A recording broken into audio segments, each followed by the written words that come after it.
तर आज आपण STI 2013 चे मागील वर्षातील PYQ डिटेल ॲनालिसिस करणार आहोत. आपल्याला माहित आहे प्रिव्हियस इयर क्वेश्चन फार महत्त्वाचे पार्ट आहे. Previous year question detail analysis आपण पाहणार आहोत 2013 डिटेल ॲनालिसिस राज्यशास्त्र.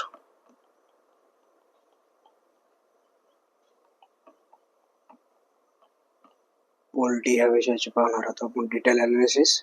तर बघा आता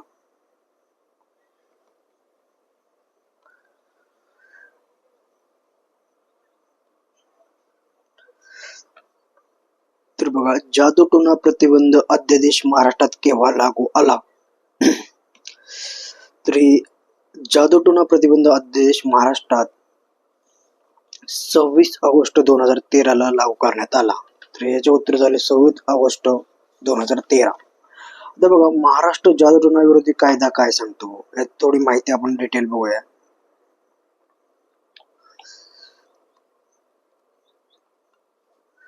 हा एक गुन्हेगारी कायदा आहे. महाराष्ट्र नळबरी व इतर अमानुष अघोरी दुष्कर्मी प्रथा आणि काळी जादू अधिनियम 2013 चा कायदा आहे. महाराष्ट्र अंधश्रद्धा निर्मूलन समिती अनेस यांचे संस्थापक अध्यक्ष दिवंगत नरेंद्र दाभोळकर यांनी या कायद्याचा मसुदा तयार करण्यात आला. लक्षात ठेवा, नरेंद्र दाभोळकर यांनी या कायद्याचा मसुदा तयार करण्यात आला. लक्षात ठेवा.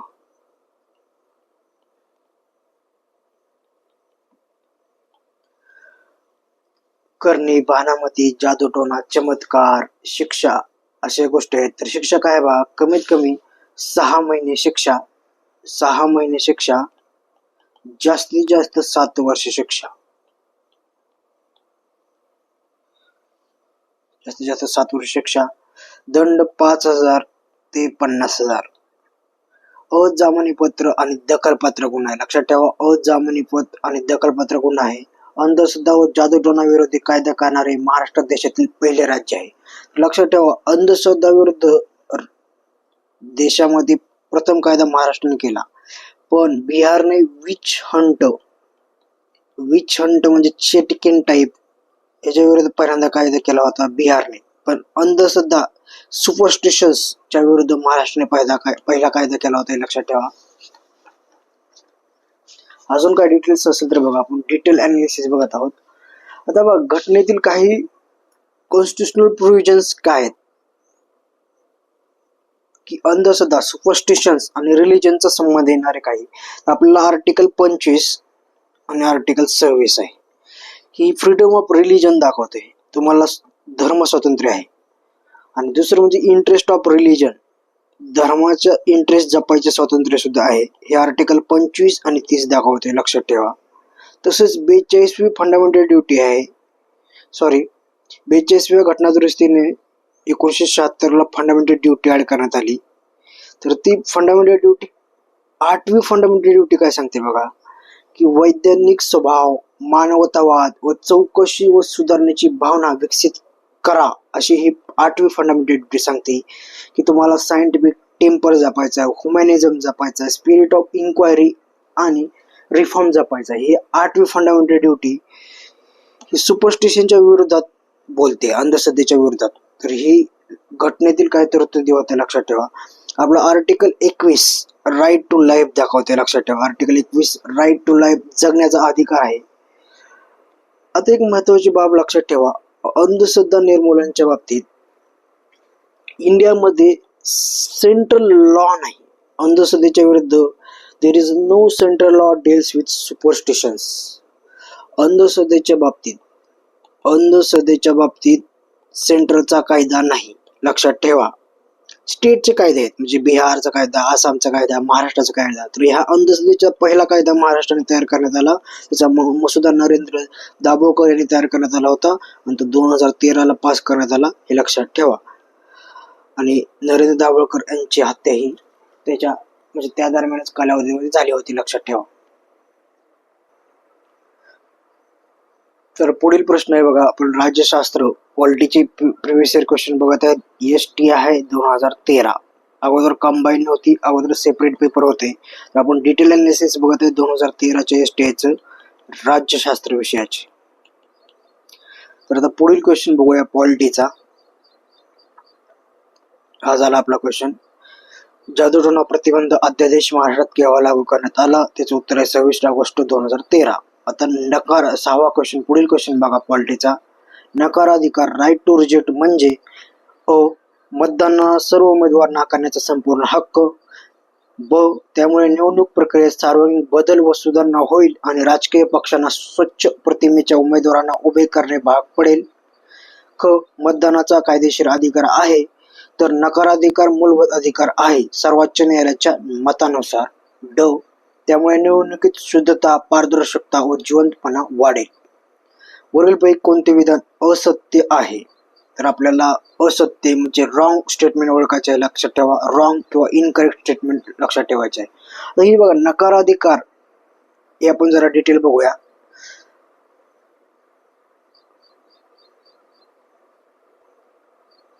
नकाराधिकारच्या बाबतीत काही गोष्टी बघूया डिटेल आपण. आता राईट टू रिजेक्ट, नकाराधिकार आणि निगेटिव्ह वोट. निगेटिव्ह वोट हे डिफरंट गोष्टी आहेत. आपल्याला नोटा आलाय, नन ऑफ द अबाव आलाय म्हणजे निगेटिव्ह वोट आले, राईट टू रिजेक्ट आलेले नाही. लक्षात ठेवा, राईट टू रिजेक्ट आपल्याला अधिकार नाही. निगेटिव्ह वोट आहे की none of the above, negative vote आपण त्यातून दाखवतो. तर बघा नन ऑफ द अबाव कधी आला? तर 2013ला PUCL versus Union of India case. Union of India case या 2013च्या केसमध्ये जजमेंटमध्ये नोटाचा ऑप्शन देण्यात आला सुप्रीम कोर्टद्वारे. लक्षात ठेवा, याचा public union for civic liberties versus भारतीय संघ या केसमध्ये आपल्याला नोटाचा ऑप्शन देण्यात आला. 14व्या इंडिया नोटा लागू करणारा 14वा देश ठरला. 14वा देश ठरला इंडिया नोटा लागू करणारा. नोटा आपला आहे ते निगेटिव्ह वोट आहे, लक्षात ठेवा. राईट टू रिजेक्ट नाही, नकाराधिकार नाही, हा निगेटिव्ह वोट आहे. तर या प्रश्नाचं उत्तर बघा आता.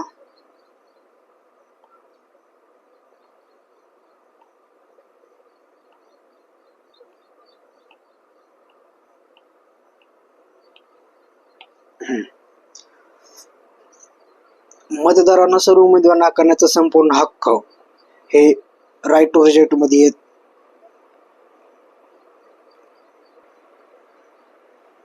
राईट टू रिजेक्ट मध्ये येत नाही. 7चं उत्तर आहे वरीलपैकी कोणतेही नाही.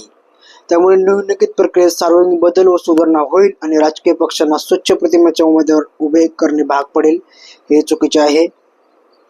मतदारांना कायदेशीर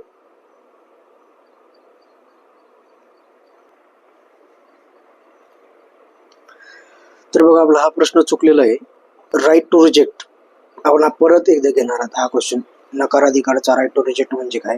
तर आपण सांगितलेलं आहे ते बरोबर आहे. राईट टू रिजेक्ट आपणास नाही. राईट टू रिजेक्ट हा नकाराधिकार आपलाच नाही. आपल्याला निगेटिव्ह वोट आहे. निगेटिव्ह वोट आहे ते नन ऑफ द अबाव याद्वारे आहे. ते 2013 मध्ये आलेलं आहे. PUCL versus Union of India case 2013 मध्ये सुप्रीम कोर्टचं जजमेंट आहे. हे सगळं करेक्ट आहे आपलं. तर आपण राईट टू रिजेक्ट बद्दल डिटेल बघणार आहात. तर बघा नकाराधिकार म्हणजे काय? मतदारांना सर्व उमेदवार नाकारण्याचा संपूर्ण हक्क. आपल्याला वरीलपैकी कोणते विधान असत्य आहे म्हणजे आपल्याला रॉंग आहे ओळखायचं आहे. तर ही रॉंग बघायचं हे महत्वाचं आहे. आपण त्यामध्ये चूक केली. तर बघा आता मतदारांना सर्व उमेदवार नाकारण्याचा संपूर्ण हक्क राईट टू रिजेक्ट मध्ये येते, तर बरोबर आहे. त्यामुळे निवडणूक प्रक्रियेत सार्वजनिक बदल व सुधारणा होईल आणि राजकीय पक्षांना स्वच्छ प्रतिमेचा उमेदवारांना उभे करणे भाग पडेल, बरोबर आहे. मतदारांचा कायदेशीर अधिकार आहे, तर नकाराधिकार मूलभूत अधिकार आहे सर्वोच्च न्यायालयाच्या मतानुसार, तर हे बरोबर आहे. त्यामुळे निवडणुकीत शुद्धता, पारदर्शकता व जिवंतपणा वाढेल, हे बरोबर आहे. तर असत्य कोणते विधान असत्य आहे? तर वरीलपैकी कोणतेही नाही. तर याचे उत्तर आहे वरीलपैकी कोणतेही विधान असत्य नाही.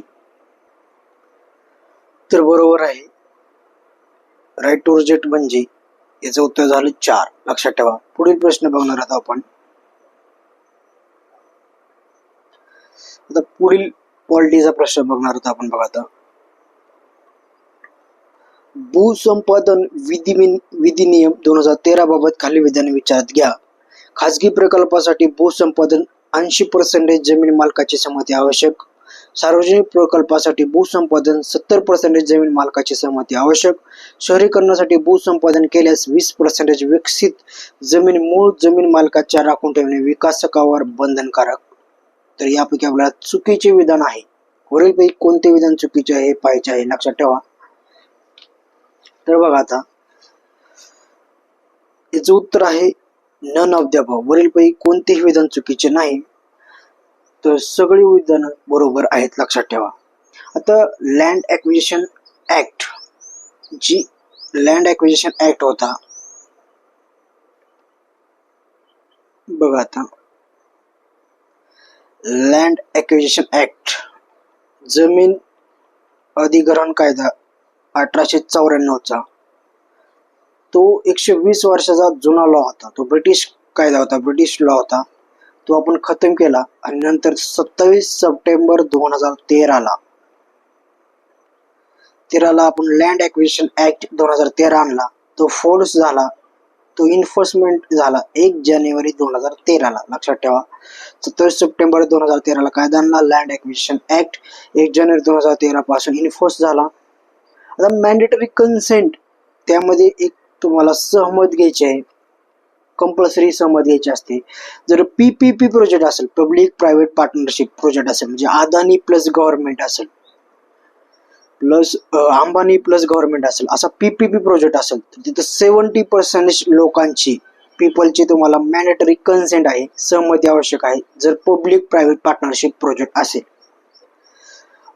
जर खास प्रायव्हेट कंपनीलाच प्रोजेक्ट दिला असेल, म्हणजे अदानीला किंवा अंबानीलाच प्रोजेक्ट दिला असेल, तर 80% पीपल ची तिथं कन्सेंट लागते, लोकांची कन्सेंट लागते.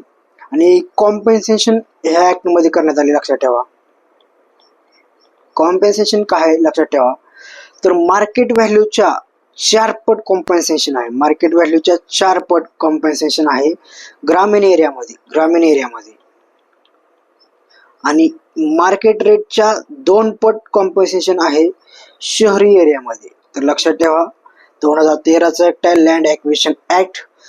जर public private partnership Adani plus government project असेल तर तिथे 70% कन्सेंट लागते. मॅन्डेटरी कन्सेंट आहे, म्हणजे कंपल्सरी कन्सेंट लागते. लक्षात ठेवा, ऍक्ट महत्वाचा आहे. प्रायव्हेट मध्ये असेल, जर अंबानीलाच प्रोजेक्ट दिला असेल एअरपोर्ट बांधायचा, तर तिथं 80% लोकांची कन्सेंट लागते, जर जमीन अधिग्रहण करायची असेल त्यावेळेस. आणि कॉम्पेन्सेशन आहे मार्केट व्हॅल्यूच्या 4 पट ग्रामीण भागात आणि 2 पट शहरी भागात.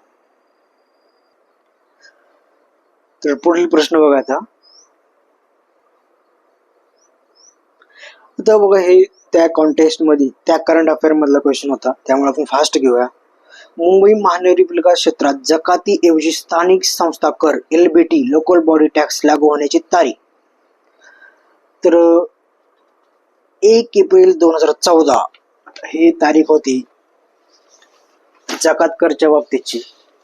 आता बघा, स्थानिक संस्था कर LBT लोकल बॉडी टॅक्स हा लोकल सिविक बॉडीचा टॅक्स होता. लक्षात ठेवा.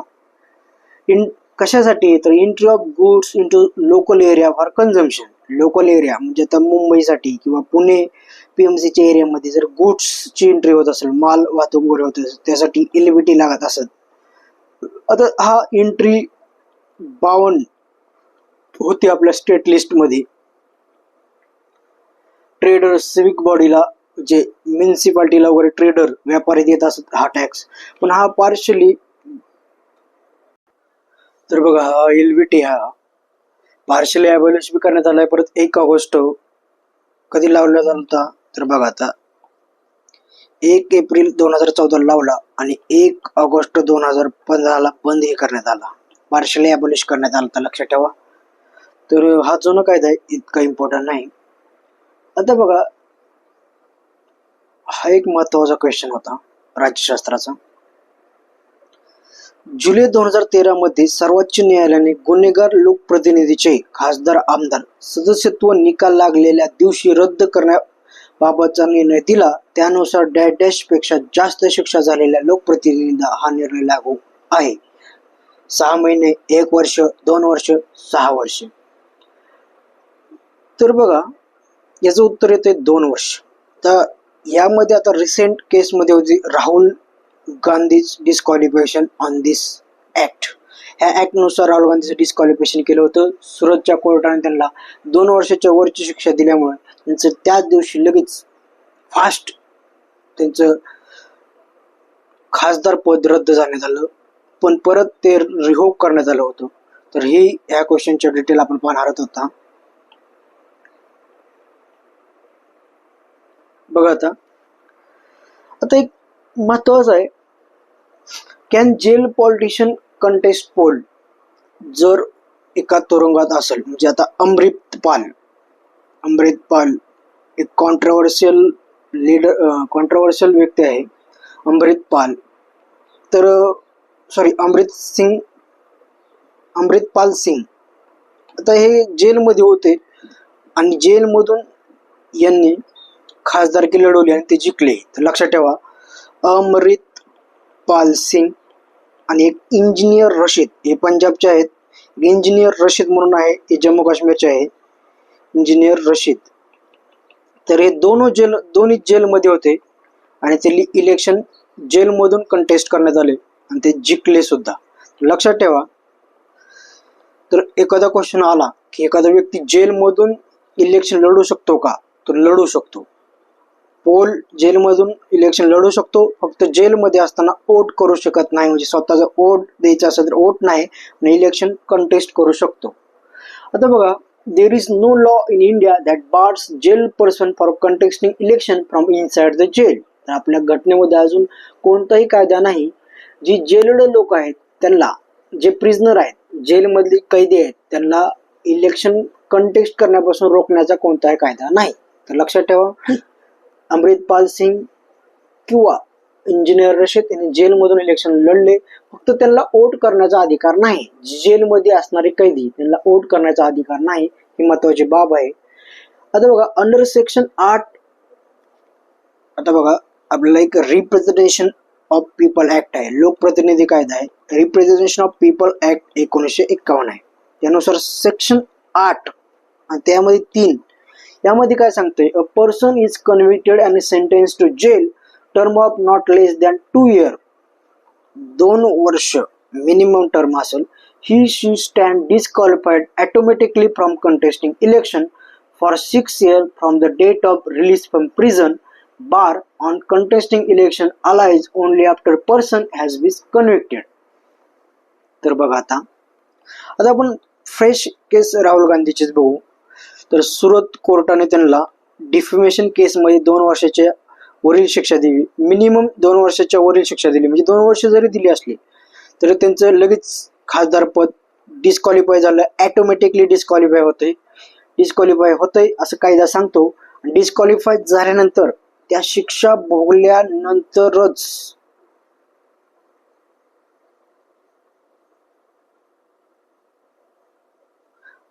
भोगल्यानंतरच सुद्धा 6 वर्ष इलेक्शन लढू शकत नाही ती व्यक्ती. म्हणजे बघा, आता शशिकला, तामिळनाडू मधील एक लीडर आहेत शशिकला, यांनी शिक्षा भोगल्यानंतर काय त्यांची असेल ती शिक्षा भोगली आणि त्यानंतर त्या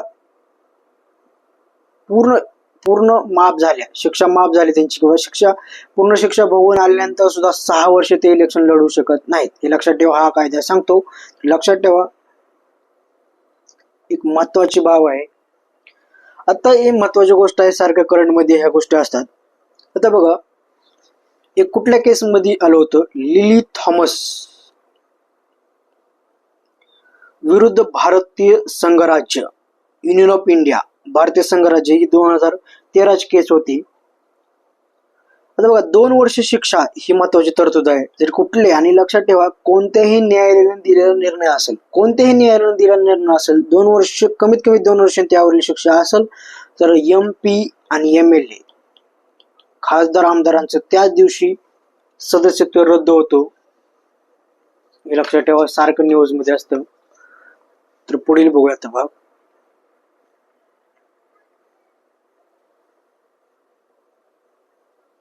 तर याचं उत्तर बघा, जुलै 2013 मध्ये सर्वोच्च न्यायालयाने गुन्हेगार लोकप्रतिनिधीचे खासदार आमदार सदस्यत्व निकाल लागलेल्या दिवशी रद्द करण्याबाबतचा निर्णय दिला. त्यानुसार 2 वर्षापेक्षा जास्त झालेले लोकप्रतिनिधी झालेले लागू आहे. आणि लक्षात ठेवा, 2 वर्ष शिक्षा झाल्यानंतर त्यांचं खासदार आमदार पद जातं आणि त्यांनी जर शिक्षा भोगली, ती दिलेली शिक्षा भोगली, तर त्यानंतर त्यांना 6 वर्ष इलेक्शनला उभा करता येत नाही. म्हणजे 2 वर्ष त्यांनी जाऊन शिक्षा भोगली जेलमध्ये जाऊन, आणि त्यानंतर त्यांना आल्यानंतर जेलमधून आल्यानंतर 6 वर्ष इलेक्शन लढता येत नाही. हा रिप्रेझेंटेशन ऑफ पीपल ऍक्ट 1951 मधील 8 भागातला 3रा पार्ट सांगतो, लक्षात ठेवा. सेक्शन 8(3). तर आता पुढील क्वेश्चन बघा.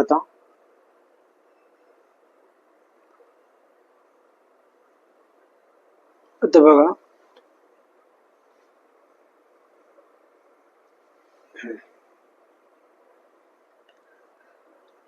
खालील विधाने पहा. 11 फेब्रुवारी हा दिवस जागतिक मातृभाषा दिन म्हणून साजरा केला जातो. भारतीय अधिकृत मान्यता प्राप्त भाषेची संख्या 22 आहे. वरीलपैकी कोणते विधान बरोबर आहे? तर आपल्याला बरोबर ओळखायचं आहे. लक्षात ठेवा, बरोबर आहे, चुकीचे नाही म्हणजेच बरोबर आहे. नॉट करेक्ट म्हणजे इनकरेक्ट, चुकीचे. नॉट इनकरेक्ट म्हणजे बरोबर. हे प्रश्न लक्षात ठेवा. ही लँग्वेज ऑफ क्वेश्चन फार महत्वाचे आहे, त्यामध्ये आपल्याला सिली मिस्टेक होता कामा नये. तर बघा, world mother tongue language day किंवा वर्ल्ड मदर टंग डे हा जागतिक मातृभाषा दिवस हा 21 फेब्रुवारीला असतो, 11 फेब्रुवारीला नाही. 21 फेब्रुवारीला असतो, 11 फेब्रुवारीला नाही, म्हणून पहिले प्रश्न चुकीचे. भारतात अधिकृत मान्यताप्राप्त भाषा संख्या 22 आहे, तर हे उत्तर बरोबर आहे, म्हणून याचं उत्तर येते ओनली 2, फक्त ब. आता लँग्वेज हा घटक फार महत्वाचा आहे आणि सारखं न्यूज मध्ये असतो की मराठीला अभिजात दर्जा देण्यासाठी आता सुद्धा एक कमिटी आहे, ज्ञानेश्वर मुळे कमिटी. त्या अगोदर रंगनाथ पठारे यांचा आयोग होता. रंगनाथ पठारे यांनी सुद्धा अभिजात दर्जा, classical status to Marathi language, यासाठी एक कमिटीमध्ये त्यांनी सांगितलं होतं. तर आपण लँग्वेजचा पूर्ण एक डिटेल अभ्यास करूया, म्हणजे पुढील येणाऱ्या ह्याच्यामध्ये क्वेश्चन मध्ये आपल्याला त्याचा फायदा होईल. लँग्वेज, भाषा. आता बघा,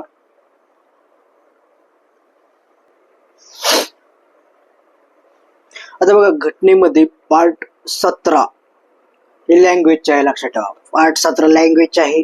पार्ट 18 हे इमर्जन्सी प्रोव्हिजन आहे.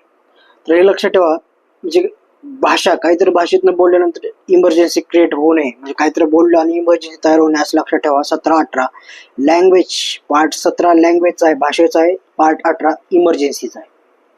आता बघा शेड्यूल बघा. आता 8 शेड्यूल हे आपल्या घटनेतील लँग्वेजच्या संबंधित आहे. आपल्याकडे 22 ऑफिशियल लँग्वेज आहेत, लक्षात ठेवा.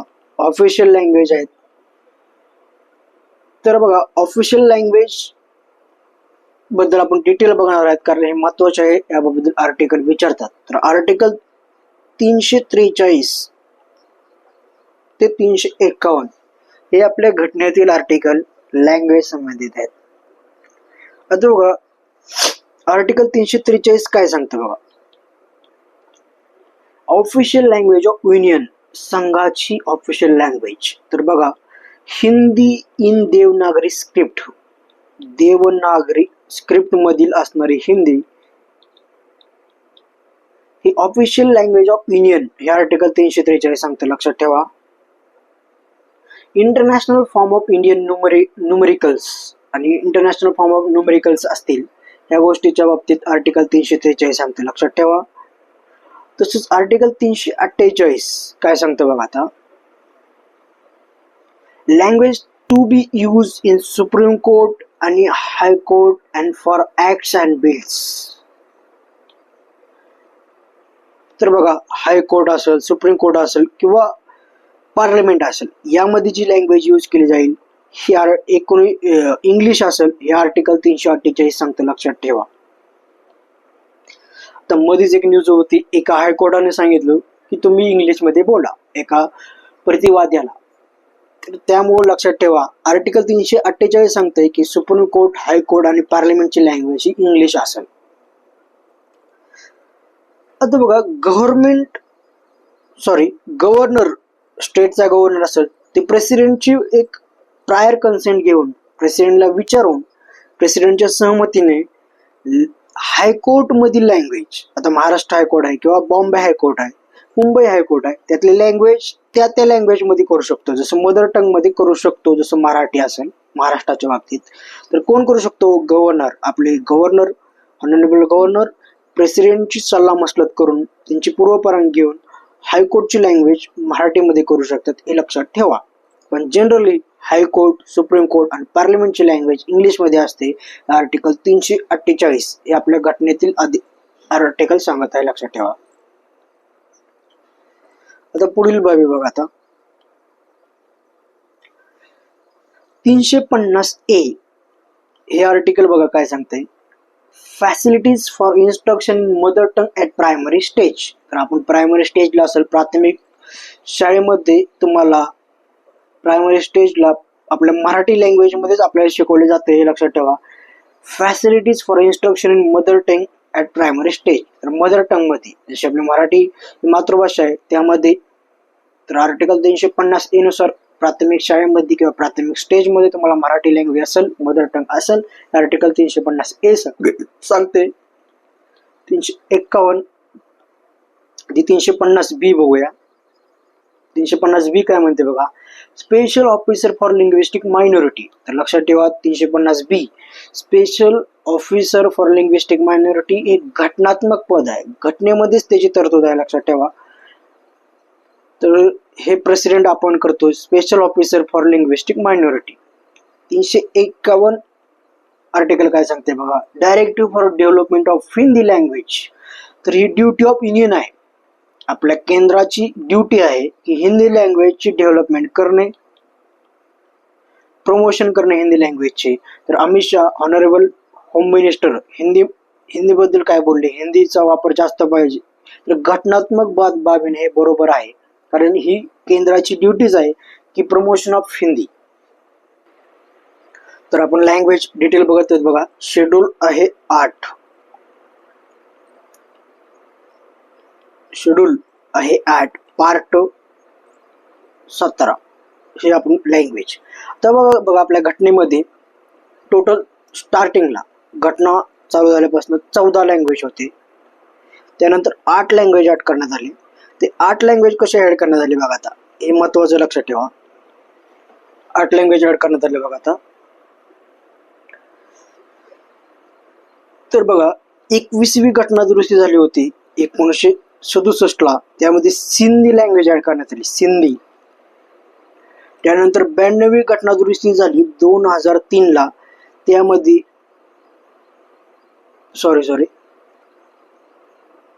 त्या अगोदर एक घटना दुरुस्ती झाली होती. 71वी घटना दुरुस्ती झाली 1992 ला, त्यामध्ये कोकणी, मणिपुरी, नेपाळी या 3 लँग्वेज ऍड करण्यात आले, लक्षात ठेवा.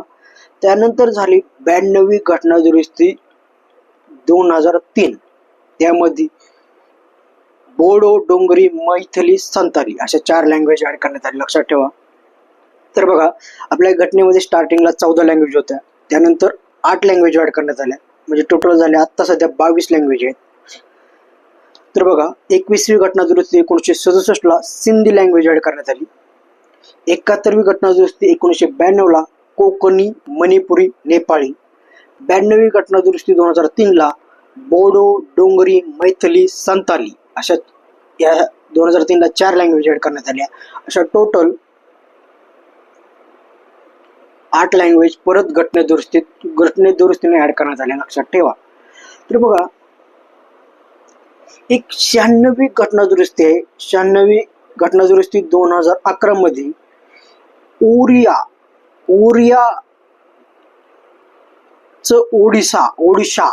ओडिशाचं नामकरण करण्यात आलं, लक्षात ठेवा.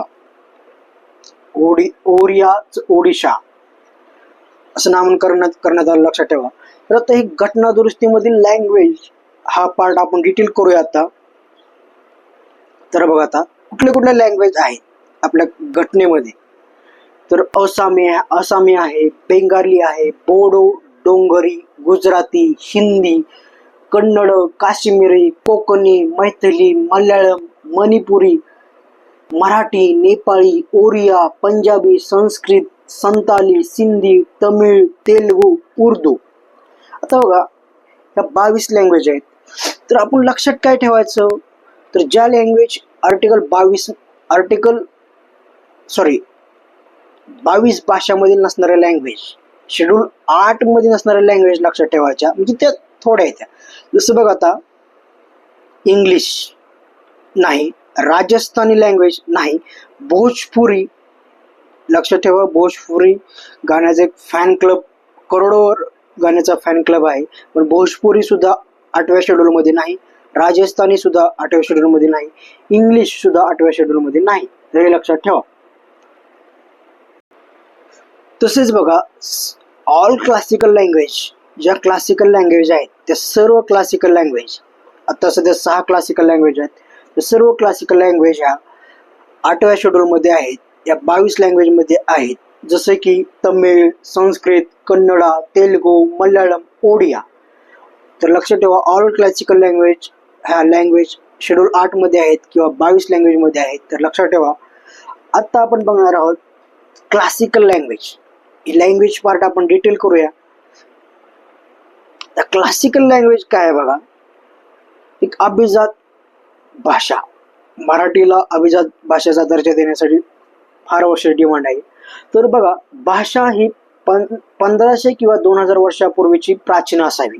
काय क्रायटेरिया काय क्लासिकल लँग्वेजसाठी, तर भाषा 1500 ते 2000 वर्षापूर्वीची प्राचीन असावी, अखंडपणे बोलली गेलेली असावी, भाषेला अभिजात ग्रंथ असावेत, प्राचीन व आधुनिक रूप याची सांगड घातली गेलेली पाहिजे.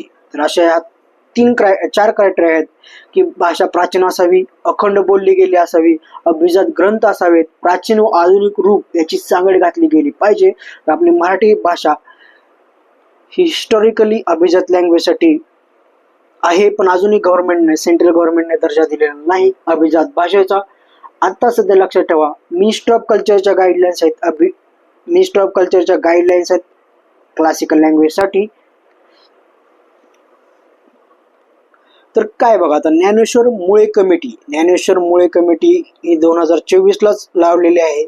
कशासाठी ही, तर ही 2024ची कमिटी आहे. कशासाठी, तर क्लासिकल स्टेटस अभिजात भाषा मराठीला दर्जा देण्यासाठी ही ज्ञानेश्वर मुळे कमिटी आहे. त्याच्या अगोदर 2012-13ला रंगनाथ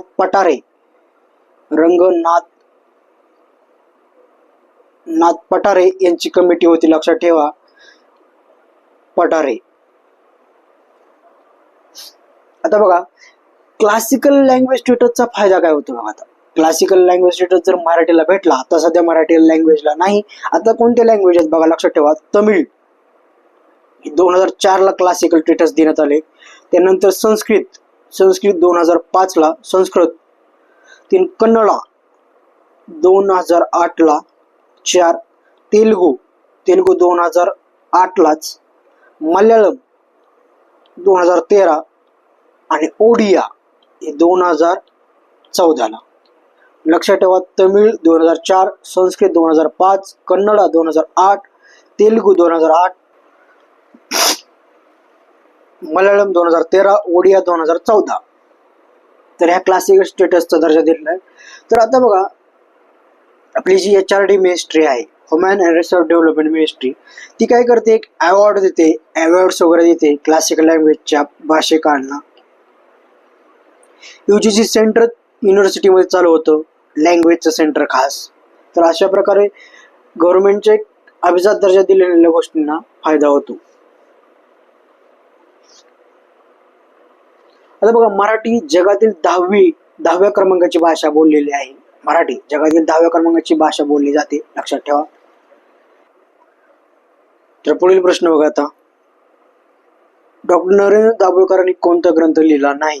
त्या कॉन्टेक्स्ट मध्ये होते 2013चा, तो करंट अफेअरचा पार्ट होता. पण आपण घेऊया ब्रह्माने निराश आहे, अंधश्रद्धा विनाश आहे, मती भानवती आहे, पुरोगामी विचार. तर लक्षात ठेवा, तर पुरोगामी विचार हा ग्रंथ नरेंद्र दाभोळकरांचा नाही. आता बघा अजून काय आहे, ब्रह्म निराश, अंधश्रद्धा विनाश आहे, मती भानमती, आहो आओ विवेकशील बने, विवेकी प्रतिबद्धता, हे नरेंद्र दाभोळकरांचे ग्रंथ आहेत. हा त्या कॉन्टेक्स्ट मध्ये होता, त्यामुळे काय आता त्याचे थोडं इम्पॉर्टन्ट कमी झालेलं आहे. तर बघा पुढील प्रश्न बघा आता, योग्य कथन कथने ओळखा. डॉक्टर आंबेडकर यांनी संविधानाच्या भाग 3 चा उल्लेख सर्वात टीकात्मक भाग असा केला आहे. तमिळनाडूमध्ये एकूण आरक्षण कोटा हा 69% आहे. 1. कथन अ बरोबर, ब चुकीचे. 2. कथन अ चुकीचे, ब बरोबर. कथन अ व ब दोन्ही बरोबर, कथन अ व ब दोन्ही चुकीचे, असे 4 पर्याय आहेत. तर बघा याचं उत्तर येतंय 3. कथन अ व ब दोन्ही बरोबर. आता बघा आपण थोडे घटनेचे भाग पार्ट बघूया आणि पुढील काही क्वेश्चन मध्ये जसं क्वेश्चन येईल तसं आपण शेड्यूल बघूया, परिशिष्टे, कारण ते त्यावर क्वेश्चन भरपूर वेळा विचारतात. तर बघा घटनेचे पार्ट फार महत्वाचे आहे. पण महत्वाचे पार्ट बघणार आहेत, जसं की पार्ट भाग, घटनेचे भाग बघा आता. भाग 1 हा युनियन आणि स्टेट, संघ व त्याचे राज्य, संघ व त्याचे राज्य याच्या रिलेटेड आहे भाग 1. भाग 2 हा सिटिझनशिप आहे. सिटिझनशिप हा न्यूज मध्ये असणारा मुद्दा आहे. एक एव्हरग्रीन टॉपिक, हॉट टॉपिक मध्ये आहे NRC वगैरे, आणि आपले सेन्सस झालं नाही, 2021चं सेन्सस झालं नाही, त्यामुळे सारखं न्यूज मध्ये आहे सिटिझनशिप. तर लक्षात ठेवा, त्याचे आर्टिकल बी लक्षात ठेवा. आर्टिकल 1 ते 4, सिटिझनशिप आर्टिकल 5 ते 11. हे पार्ट 1 युनियन आणि स्टेट, संघ व त्याचे राज्य. 2 सिटिझनशिप पार्ट, नागरिकत्व. पार्ट 3 फार महत्वाचा पार्ट आहे, फंडामेंटल राईट्स, आर्टिकल 12 ते 35. पार्ट 4 हा DPSP, राज्य धोरणाचे मार्गदर्शक तत्वे, 36 ते 51 article. Part 4A fundamental duty, मूलभूत कर्तव्ये, आर्टिकल 51A, एकच आर्टिकल आहे 51A. तसंच 5वा पार्ट युनियन गव्हर्नमेंट, 6वा पार्ट स्टेट गव्हर्नमेंट. तर लक्षात ठेवा 5वा पार्ट हा सेंट्रल गव्हर्नमेंटचा आहे, 6वा पार्ट स्टेट गव्हर्नमेंटचा आहे. 9वा पार्ट आणि 9A लक्षात ठेवा, ही 9वा पार्ट आहे. हे पंचायती राज आणि म्युन्सिपाल्टीच आहे. लक्षात ठेवा पंचायती राज म्युन्सिपाल्टी यांचं शेड्यूल आहे 11 आणि 12. शेड्यूल परिशिष्टे हे 11, 12 आहे. 73वी 74वी घटना दुरुस्ती 1992 ला झालेली होती, त्यामध्ये पंचायती राज म्युन्सिपाल्टी आलेल्या आहेत. लक्षात ठेवा म्युन्सिपाल्टीमध्ये 18 विषय आणि पंचायती राजमध्ये 29 विषय असतात, ते आपण परत डिटेल बघणार आहोत. पण लक्षात ठेवा पार्ट 9 आणि 9A आपण महत्वाचे पार्ट बघत आहोत. तर बघा पुढील पार्ट आहे 14 केंद्र व राज्यातील सेवा. हा महत्वाचा आहे, म्हणजे जसं केंद्र व राज्यातील सेवा म्हणलं तर आपण MPC UPSC च्या रिलेटेड हे पार्ट लक्षात ठेवू शकतो. 14A ट्रायब्युनल्स, न्यायाधिकरणेच्या रिलेटेड आहे, ट्रायब्युनलच्या रिलेटेड. तर बघा आता 15 इलेक्शन, सगळ्यात महत्वाचा पार्ट आहे इलेक्शन. इलेक्शनला आपण कार्निवल ऑफ डेमोक्रेसी म्हणलं जातं, लोकशाहीचा उत्सव. 17 पार्ट आत्ताच अगोदर बघितलं होतं आपण, लँग्वेजच्या रिलेटेड आहे. 18 इमर्जन्सीच्या रिलेटेड आहे. आणि पार्ट 20 एक महत्वाचा पार्ट आहे, लक्षात ठेवा आपण ते बघूया.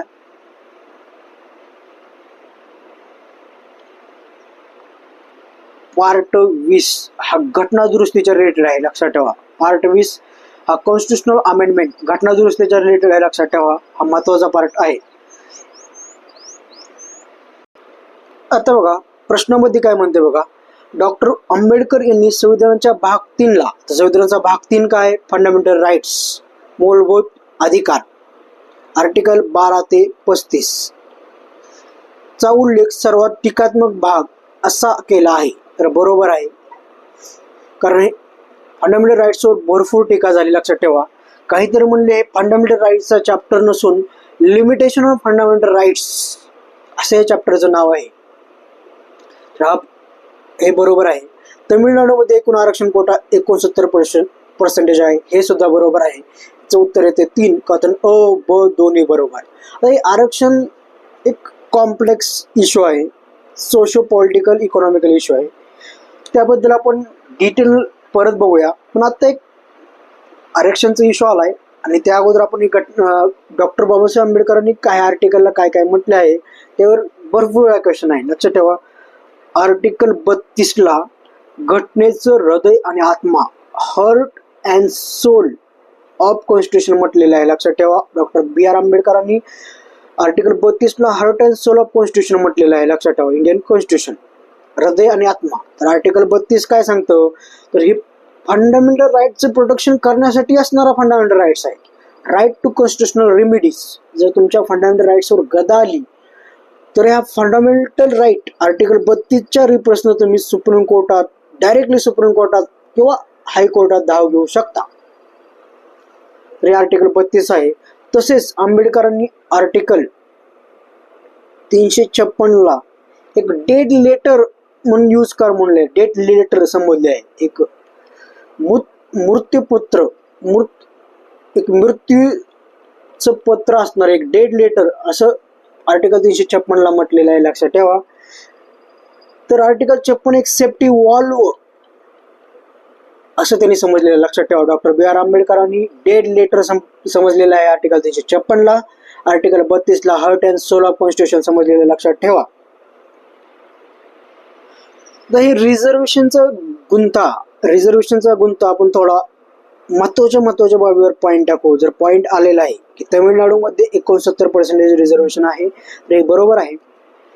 तर बघा, आता सध्या गव्हर्नमेंटने काय केलेलं आहे, 103वी घटना दुरुस्ती करण्यात आली 2019ला. तर त्या घटना दुरुस्तीने इकॉनॉमिकल विकर सेक्शनला 10% रिझर्वेशन देण्यात आले.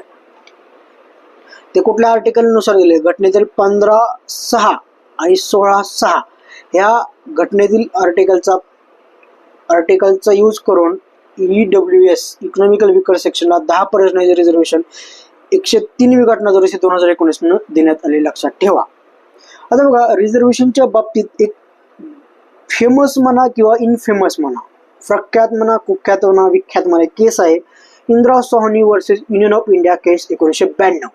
तर यालाच एक मंडल केस म्हटलं जातं, कारण त्या दरम्यान 1990-89 दरम्यान मंडल आयोग झाला होता. आणि त्यानंतर जी मंडल केस आहे ती मंडल केस कुठली आहे, तर इंदिरा सोहनी वर्सेस युनियन ऑफ इंडिया केस 1992. तर ह्या केसमध्ये काय झालं बघा, या इंदिरा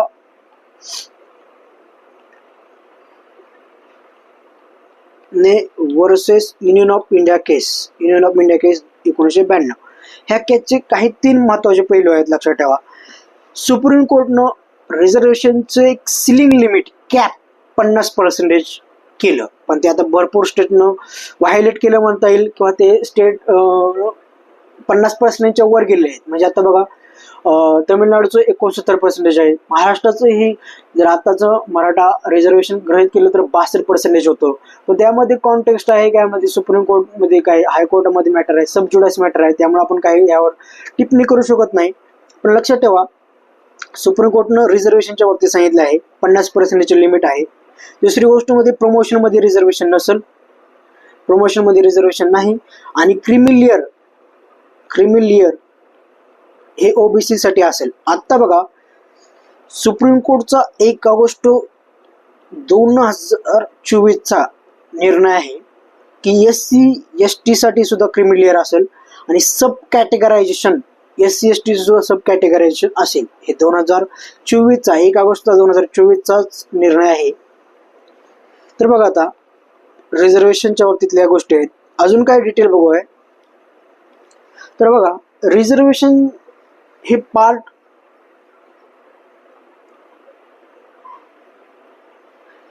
बघा, आपलं पार्ट 16 आहे घटनेतला, तो रिझर्वेशनच्या बाबतीत सांगतो, कोणाच्या SC आणि STच्या रिझर्वेशन बाबत सांगतो.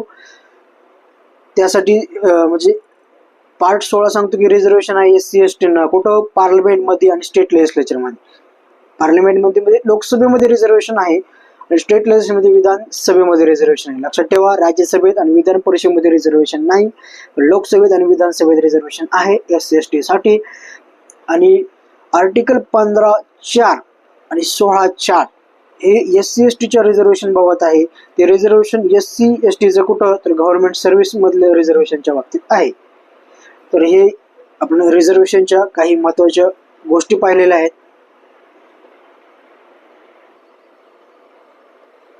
तर पुढील क्वेश्चन बघा आता. योग्य कथने ओळखा. पृथक्करणीयतेचा सिद्धांत निर्धारित करतो की एखादा संपूर्ण कायदा अथवा त्याचा काही भाग संविधानाच्या विरुद्ध आहे. ब. विकसनशील निर्वचनाचा सिद्धांत हा संविधानाचे निर्वचन करताना सतत परिवर्तनशील सामाजिक विधी विषयक संदर्भ ध्यानात ठेवतो. एक ऑप्शन कथन अ बरोबर, ब चुकीचे. 2 ऑप्शन कथन अ चुकीचे, ब बरोबर. 3 ऑप्शन कथन अ व ब दोन्ही बरोबर. 4 ऑप्शन कथन अ व ब दोन्ही चुकीचे. आता बघा, ह्या काही डॉक्ट्रिन्स आहेत, ज्युडिशियल डॉक्ट्रिन्स आहेत. ते आपण थोडे डिटेलमध्ये बघूया, कारण महत्त्वाचा पार्ट आहे. प्रिव्हियस इयर क्वेश्चन आहे, त्यावर एक अप्लाइड क्वेश्चन, डिटेल क्वेश्चन परत येऊ शकतो. आता ज्युडिशियल डॉक्ट्रिन काय आहेत बघा. आता आपण ते सगळ्या डिटेल्स बघणार आहेत. तोपर्यंत आधी या प्रश्नाचं उत्तर आहे 3 कथन अ व ब दोन्ही बरोबर. तर बघा, हे आपण डिटेल बघणार आहे दोन्ही. तर हे दोन्ही पर्याय बरोबर आहेत, दोन्ही ऑप्शन बरोबर आहेत. बघा आता ज्युडिशियल डॉक्ट्रिन आपण डिटेल बघूया. थोडा क्लिष्ट आहे पण बघा, जसं आपण बघतो basic structure doctrine. Basic structure doctrine हे 24 एप्रिल 1973 सचिन तेंडुलकर यांच्या बर्थडे विषयी ही basic structure doctrine Kesavananda Bharati केसमध्ये एक आयकॉनिक केसमध्ये झाली होती. त्याला आता 50 वर्ष उजळून गेले आहेत, 50 वर्ष होऊन गेले आहेत. त्यामुळे महत्वाची गोष्ट आहे, एव्हरग्रीन टॉपिक असतो. लक्षात ठेवा, ही इंडियन कॉन्स्टिट्यूशन मध्ये नव्हती, ती सुप्रीम कोर्टने इनोव्हेट केली आहे. ज्युडिशियल इनोव्हेशन आहे, सुप्रीम कोर्टचं ज्युडिशियल इनोव्हेशन आहे, लक्षात ठेवा. तर ही आर्टिकल 368 घटना दुरुस्तीच्या रिलेटेड गोष्टी बाबीतून हे केस केशवानंद भारती केसच्या रिलेटेड आहे. बेसिक स्ट्रक्चर डॉक्ट्रिन उद्भवली याद्वारे आर्टिकल 368च्या यूज वरनं बाहेर आलेली आहे. तर बेसिक स्ट्रक्चर डॉक्ट्रिन काय सांगते बघा. बेसिक स्ट्रक्चर डॉक्ट्रिन सांगते की घटनेचे काही भाग आहेत ते पार्लमेंटला चेंज करता येणारच नाहीत. त्याला बेसिक फ्रेमवर्क किंवा बेसिक स्ट्रक्चर म्हटलेलं आहे, ते चेंज करताच येत नाही. जसं आपल्या घटनेचं सेक्युलर नेचर आहे, सेक्युलर नेचर आहे, ते चेंज करता येत नाही. आपल्या घटनेचे फेडरल फॉर्म आहे, तो चेंज करता येत नाही. आपल्या घटनेमध्ये equality of law, equality of law आहे, हे चेंज करता येत नाही. किंवा रूल ऑफ लॉ हे प्रिन्सिपल चेंज करता येत नाही. हे बेसिक स्ट्रक्चर मध्ये सुप्रीम कोर्टनं सांगितलेले आहे. लक्षात ठेवा, सुप्रीम कोर्टनं बेसिक स्ट्रक्चर वेल कोडिफाईड नाही की एवढी प्रिन्सिपल आहेत, की 10 प्रिन्सिपल आहेत, 20 प्रिन्सिपल आहेत. नाही, आम्ही बेसिक स्ट्रक्चर कोणते आहे काय नाही ते आम्ही ठरवणार. अशा वेगवेगळ्या केसेसमध्ये सुप्रीम कोर्टनं बेसिक स्ट्रक्चर ठरवलेलं आहे. ते आपण बेसिक स्ट्रक्चर डॉक्ट्रिन पाहताना डिटेल पाहूया. आता एक ज्युडिशियल डॉक्ट्रिन आली म्हणून बेसिक स्ट्रक्चर डॉक्ट्रिन बद्दल आपण एक क्रिस्प माहिती घेतलेली आहे. आता ज्युडिशियल डॉक्ट्रिन बघा. आता आपण बघा, एक ज्युडिशियल डॉक्ट्रिन मध्ये बघा doctrine of pith and substance आहे बघा. डॉक्ट्रिन ऑफ पीथ आणि सबस्टन्स. आता बघा, मराठीमध्ये ह्या ज्या क्लिष्ट कन्सेप्ट असतात त्यासाठी आपण काय करायचं, इंग्रजीतनं जी क्वेश्चन आहे ते बघायचा. Doctrine of pith and substance बघा, सोप्या भाषेत सांगायचं म्हटलं तर आपल्याला बघितलंय आपल्या घटनेमध्ये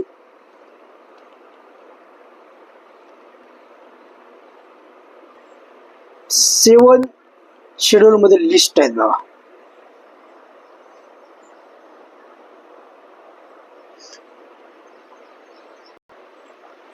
7 शेड्यूल मध्ये आपल्याला लिस्ट आहेत, त्यामध्ये सेंट्रल, स्टेट आणि कॉन्करंट लिस्ट आहेत.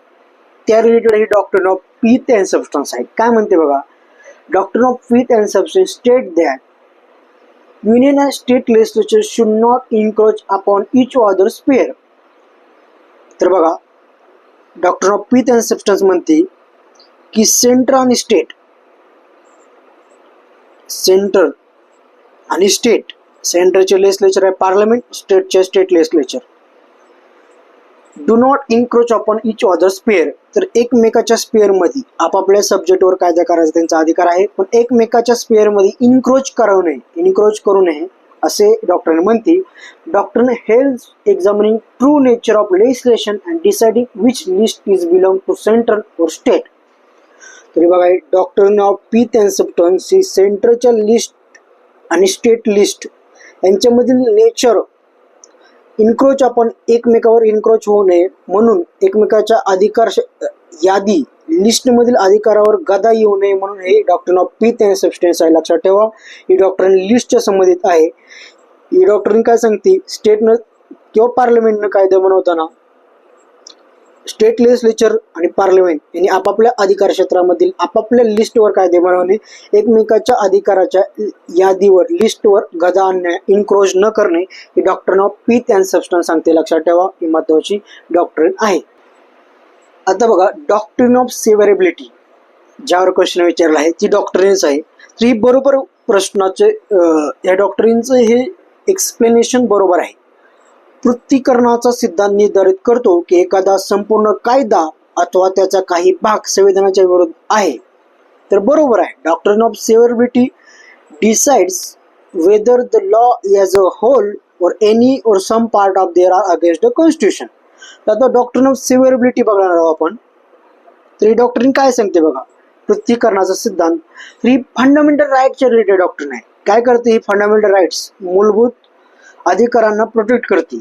तर ती डॉक्ट्रिन ऑफ सेव्हरेबिलिटी आर्टिकल 13 नुसार येते. लक्षात ठेवा, आर्टिकल 13 नुसार सांगते एखादा कायदा लॉ जर फंडामेंटल राईटच्या इनकन्सिस्टंट असेल, विरुद्ध असेल, तर तो कायदा वाईट ठरतो.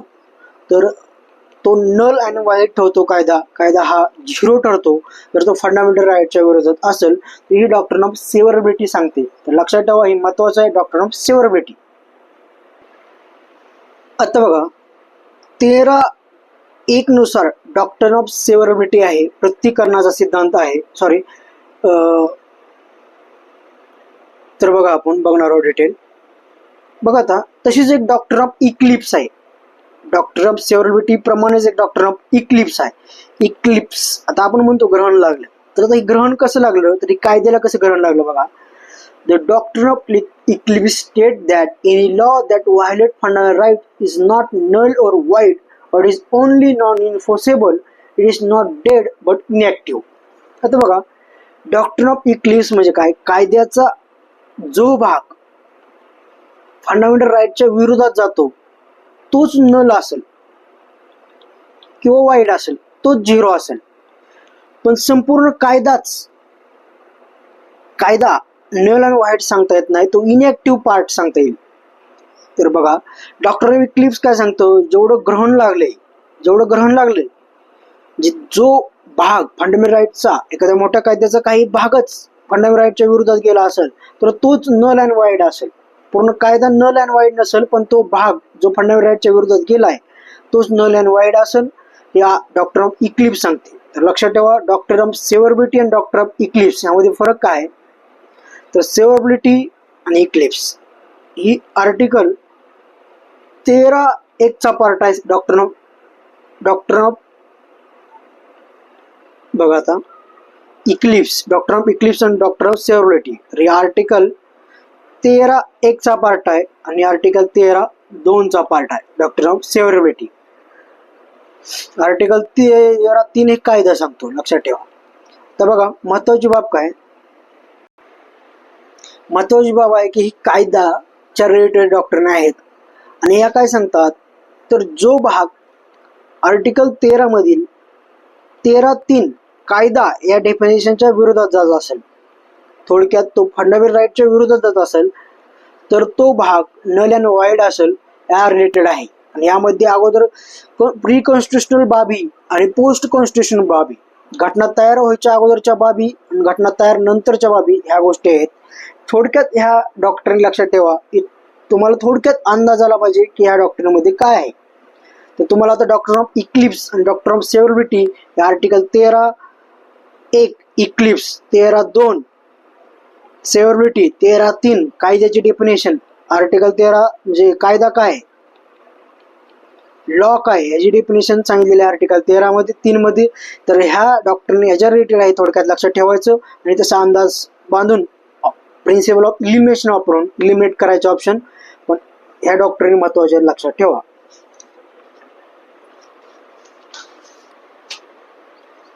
आता बघा अजून एक महत्वाची डॉक्टर आपण बघणार आहोत, डॉक्टरीन ऑफ कलरेबल लेजिस्लेशन. नाही, डॉक्टर ऑफ कलरेबल लेजिस्लेशन काय बघता, doctrine of colourable legislation. Doctor is tool. Doctor of colourable legislation काय बघा आता, the doctrine is tool used to determine the legislative competence of laws enacted by various legislation. Therefore, it is a means to implement the separation of powers and impose judicial accountability. Basically, this doctrine implies that whatever is prohibited directly is prohibited indirectly also. आता बघा, याच्या अगोदर आपण doctor of pith and substance बघितली होती. ती कशाची, central list, state list. ही parliament कायदा बनवते, स्टेट लिस्ट कायदा बनवते, state legislature. He doctor of pith and substance आहे की यांच्यात भांडणं होऊ नये म्हणून, इन्क्रोचमेंट होऊ नये एकमेकाची, त्यामुळे हे doctor of pith and substance आहे.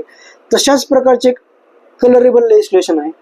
डॉक्टरीन काय सांगते, जर एखादी गोष्ट डायरेक्टली प्रोहिबिट आहे की हे करायचंच नाही, तर ते इनडायरेक्टली बी करायचं नाही, हे असं डॉक्टरीन ऑफ कलरेबल लेजिस्लेशन सांगते. काय सांगते बघा, की डॉक्टरीन सांगते की तुम्ही कायदा बनवताना हे लेजिस्लेशन मध्ये सेपरेशन ऑफ पॉवर हे प्रिन्सिपल बाळगलं पाहिजे. आणि एक दुसरी गोष्ट मध्ये सांगते की जी कायदा म्हणते की हे करायचंच नाही, कचरा रस्त्यावर टाकायचंच नाही, तर तुम्ही कचरा रस्त्यावर टाकायचं नाही म्हणून काय, तुम्ही पायी जाऊन कचरा न टाकता वरून दुसऱ्या मजल्यावर कचरा टाकणार का? तर डायरेक्टली प्रोहिबिटेड आहे ते, इनडायरेक्टली ही प्रोहिबिटेड आहे, म्हणजे कायद्यानेच तसे प्रोहिबिटेड आहे. ही गोष्ट कलरेबल लेजिस्लेशन या डॉक्टरमध्ये सांगते. लक्षात ठेवा, थोडी क्लिष्ट वाटत असेल लक्षात ठेवा काय सांगते. तर आर्टिकल 246 आणि 246A distribute power between centre and state to prevent legislature from exiting it authority. तर कलरेबल लेजिस्लेशन काय सांगतं की तुमच्या अथॉरिटी जपा, तुमचे कायदे करून जपा. दुसरी गोष्ट म्हणजे तुम्ही तुमची जी दिलेलं आहे कायद्याची चौकट त्याच्या बाहेर जाऊ नका. आणि जे गोष्ट डायरेक्टली प्रोहिबिट आहे ते इनडायरेक्टली बी प्रोहिबिट आहे, डायरेक्टली प्रोहिबिट आहे ते इनडायरेक्टली बी प्रोहिबिट आहे. हे महत्वाची टर्म आहे, डायरेक्टली इनडायरेक्टली प्रोहिबिशन. तर आता पुढची डॉक्टरीन बघा, आता डॉक्टरीन ऑफ हार्मोनियस कन्स्ट्रक्शन. या लिगल ज्युरिस्प्रुडन्स मधल्या डॉक्टरीन लक्षात ठेवा, डॉक्टरीन ऑफ हार्मोनियस कन्स्ट्रक्शन.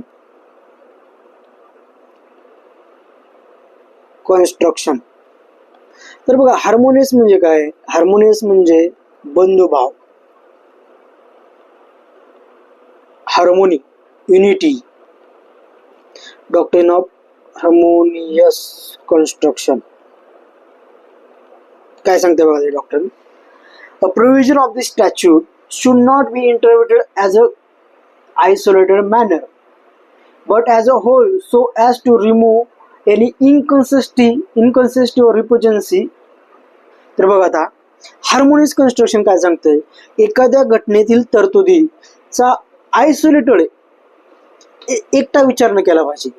एकट्याने विचार करता 1+1=2 अशा प्रकारे विचार केला जातो. जसं आपण उदाहरण घेऊया, डॉक्टरनं हार्मोनियस कन्स्ट्रक्शन सांगतो की फंडामेंटल राईटच्याच घटनेमधील तरतुदीचा विचार न करता त्यासोबत असणारं DPSP यांच्या तरतुदीचा बी विचार केला पाहिजे. म्हणजे सोप्या भाषेत एक उदाहरण बघायचं म्हणल्यास आपण बघू शकता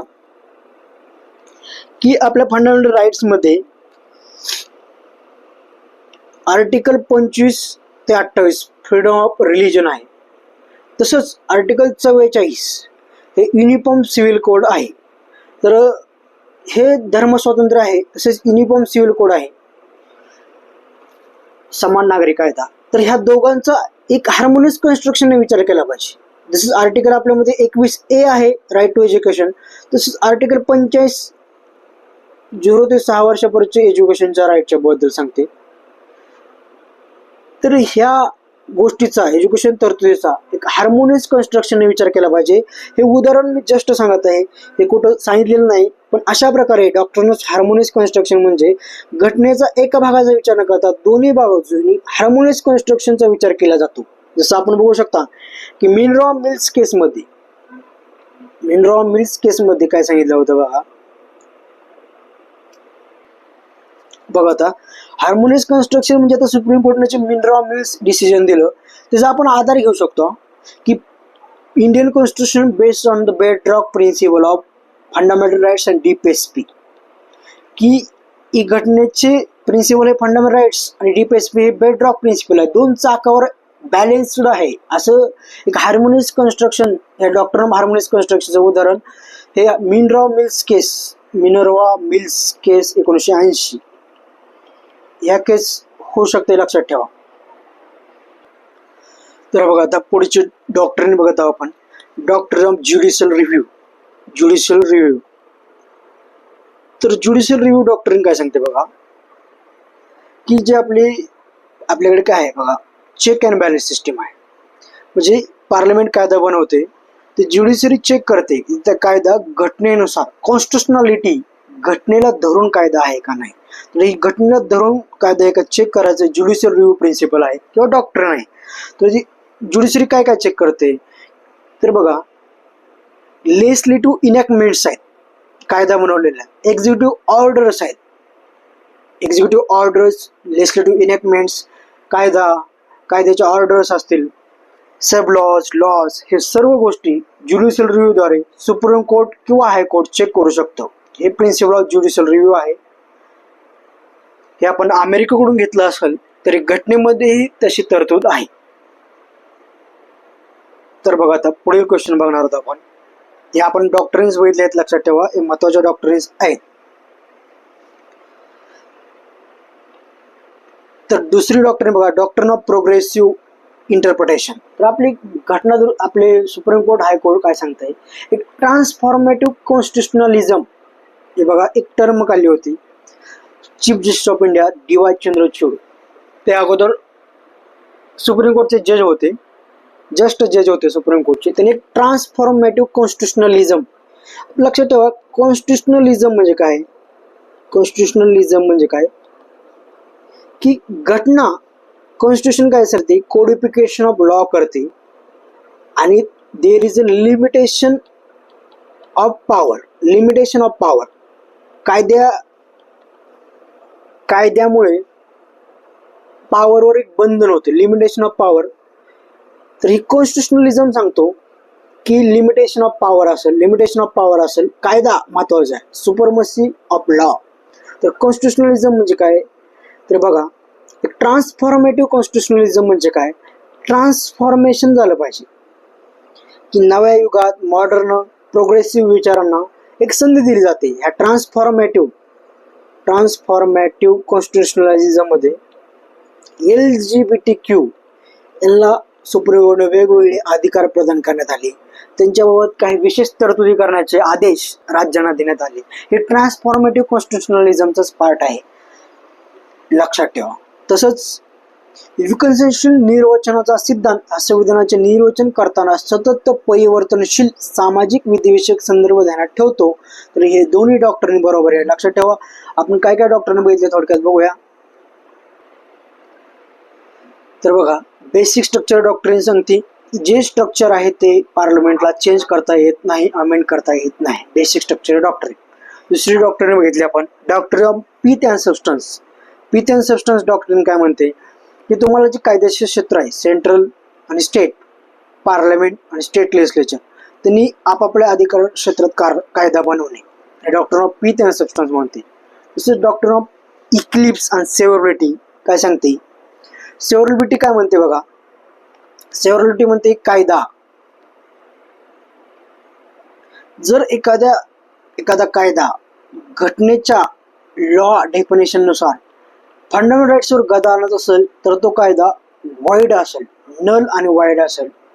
तशाच प्रकारे तो कायद्याचा काही भागच फंडामेंटल राईट्स वर गदा आणत असेल तो नल आणि वाईड असेल, काही भागच, तो इक्लिप्स, ग्रहण लागले म्हणायचं, असं लक्षात ठेवा. तसंच डॉक्टर ऑफ ज्युडिशियल रिव्ह्यू पाहिले आपण की ज्युडिशियल रिव्ह्यू हा सुप्रीम कोर्ट आणि हायकोर्टचा अधिकार आहे. तसंच कलरेबल लेजिस्लेशन डॉक्टरने पाहिले आपण की सुप्रीम कोर्ट, हायकोर्टने त्यांचं ज्युरिडिक्शन आहे, ते लेजिस्लेशन करायचं, ते एक्झिट नाही करायचं, हे कलरेबल लेजिस्लेशन पाहिलं. त्यानंतर हार्मोनियस कन्स्ट्रक्शन पाहिलं की 1+1 असं 2 झालं पाहिजे. बॅलन्स रिव्ह्यू घ्यायचा, एकाच घटनेतील एका भागावरच विचार नाही करायचा, दुसरा काय भाग असेल त्या रिलेटेड, असं फंडामेंटल राईट्स मध्ये आपण बघितलं. जसं BPSP, balance review, harmonious construction, एकता साधण्याचा प्रयत्न करायचा, हे डॉक्टर ऑफ हार्मोनियस कन्स्ट्रक्शन पाहिले. अशा महत्वाच्या डॉक्टरने पाहिले आपण. तर पुढे बघा 19वा क्वेश्चन, ग्रामसेवकाच्या संदर्भातील योग्य विधान निवडा. ते ग्रामपंचायतीचे दैनंदिन काम पार पाडतात. ब, त्यांची नेमणूक राज्य शासनाकडून होते. क, ते ग्रामपंचायतीची महत्वाची कागदपत्रे व हिशोब सांभाळतात. ड, ते पंचायत समितीच्या सभाच्या नोंदी ठेवतात. तर आपल्याला ऑप्शन आहेत 1 अ ब ड, 2 ब क ड, क 3 क ड ब, 4 अ आणि क.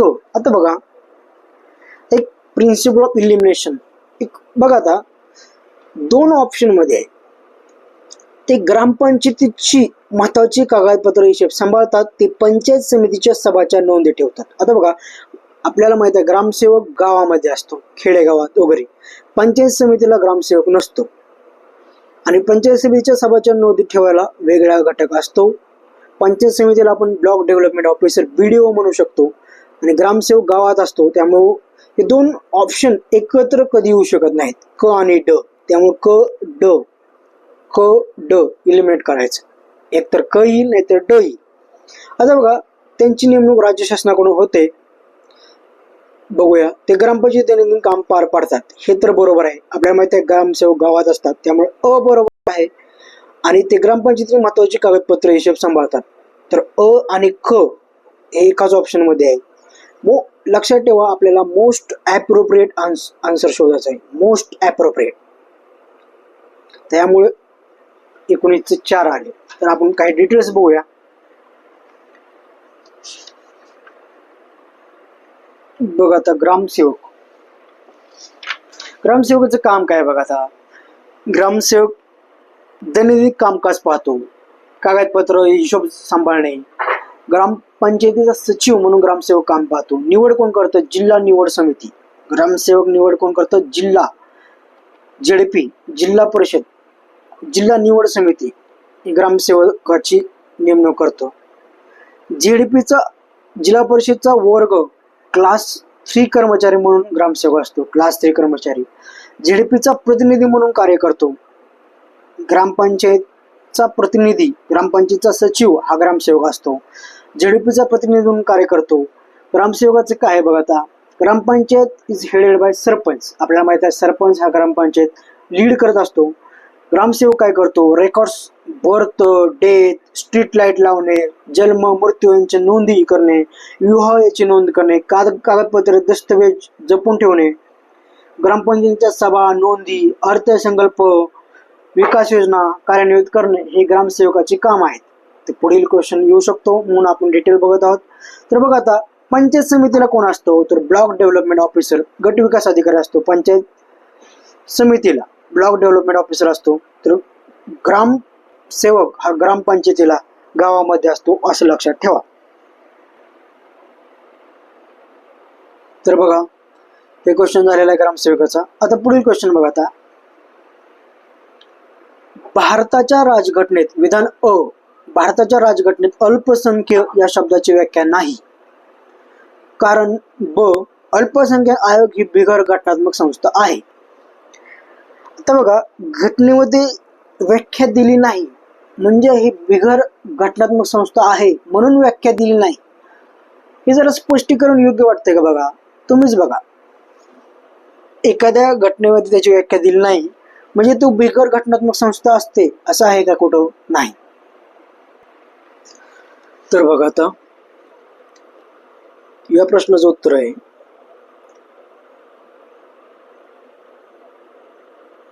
अ आणि ब बरोबर. ब हे अचं योग्य स्पष्टीकरण नाही. तर लक्षात ठेवा. तर आपण डिटेल बघूया आता काय. बघा, घटनेमध्ये काही गोष्टीच्या तरतुदी आहेत पण त्याची डेफिनेशन नाही. अशा काही गोष्टी आहेत त्या आपण बघूया. बघा, आता इंडियन कॉन्स्टिट्यूशन आपण 3 भाग करणार आहोत. आता बघा, terms mention in constitution, mention but not define. आपल्या घटनेमध्ये काही टर्म्स आहेत जे मेन्शन आहेत बट डिफाईन काय, डेफिनेशन दिलेले नाही कॉन्स्टिट्यूशन मध्ये. त्या टर्म्स कोणत्या आहेत? अनटचेबिलिटी. अनटचेबिलिटी टर्म आहे पण ते डिफाईन केलेले नाही. Martial law, article 34 martial law, 34-35 martial law सांगतो पण डिफाईन केलेला नाही. मायनॉरिटी, मायनॉरिटी टर्म आहे पण डिफाईन केलेलं नाही. ऑफिस ऑफ प्रॉफिट हे टर्म आहे पण डिफाईन केलेलं नाही. आणि बघा, आता प्रेसिडेंटला आपण काय करतो, प्रेसिडेंटचे एक रिमोट ग्राउंड आहे. ते ग्राउंड आहे violation of constitution. Violation of constitution, Indian कॉन्स्टिट्यूशनचं IC व्हायोलेशन ऑफ कॉन्स्टिट्यूशन हे प्रेसिडेंटचं रिमोटचं ग्राउंड आहे. पण हे व्हायोलेशन ऑफ कॉन्स्टिट्यूशन काय हे बी डिफाईन केलेलं नाही. लक्षात ठेवा. तर कुठल्या कुठल्या गोष्टी आहेत बघा. Terms mention but non define in constitution. तर अनटचेबिलिटी टर्म आहे पण डिफाईन केली नाही. मार्शल लॉ आहे, डिफाईन नाही. मायनॉरिटी टर्म आहे, डिफाईन नाही. ऑफिस ऑफ प्रॉफिट आहे, डिफाईन नाही. व्हायोलेशन ऑफ कॉन्स्टिट्यूशन जे प्रेसिडेंटचा रिमोट ग्राउंड आहे, राष्ट्रपतीला हटवण्याचं ग्राउंड आहे, पण व्हायोलेशन ऑफ कॉन्स्टिट्यूशन कुठल्या म्हणजे डिफाईन केलेलं नाही टर्म. हे terms mention but non define. तसंच आपण काय बघू आता बघा, एक घटनेमध्ये मेन्शन बी आहे. मेन्शन आणि डिफाईन दोन्ही आहे. Terms mention and define.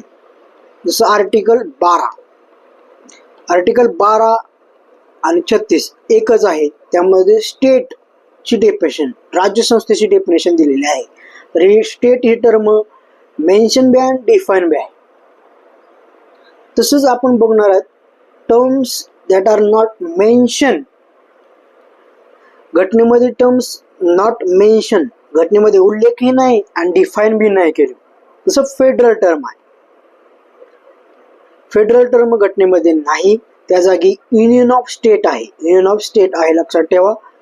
संघ राज्य नसून राज्याचा संघ, राज्याचा संघ असा उल्लेख आहे. तसंच बजेट, बजेट टर्म घटनेमध्ये उल्लेख नाही. आर्टिकल 112 हे अॅन्युअल फायनान्शियल स्टेटमेंट, वार्षिक विवरणपत्र, अॅन्युअल फायनान्शियल स्टेटमेंट असं आहे, पण बजेट टर्म कॉन्स्टिट्यूशन मध्ये नाही. फेडरल किंवा फेडरलिझम ही टर्म कॉन्स्टिट्यूशन मध्ये नाही. लक्षात ठेवा. आता बघा, कॉन्स्टिट्यूशनल बॉडीज काय. कॉन्स्टिट्यूशनल बॉडीज म्हणजे ज्या कॉन्स्टिट्यूशनल बॉडीज म्हणजे ज्यांचा कॉन्स्टिट्यूशनल मध्ये उल्लेख आहे अशा कॉन्स्टिट्यूशनल बॉडीज आहेत. म्हणजे जसं इलेक्शन कमिशन, आर्टिकल 324 हे इलेक्शन कमिशनचं आर्टिकल आहे, तर घटनेमध्ये उल्लेख आहे.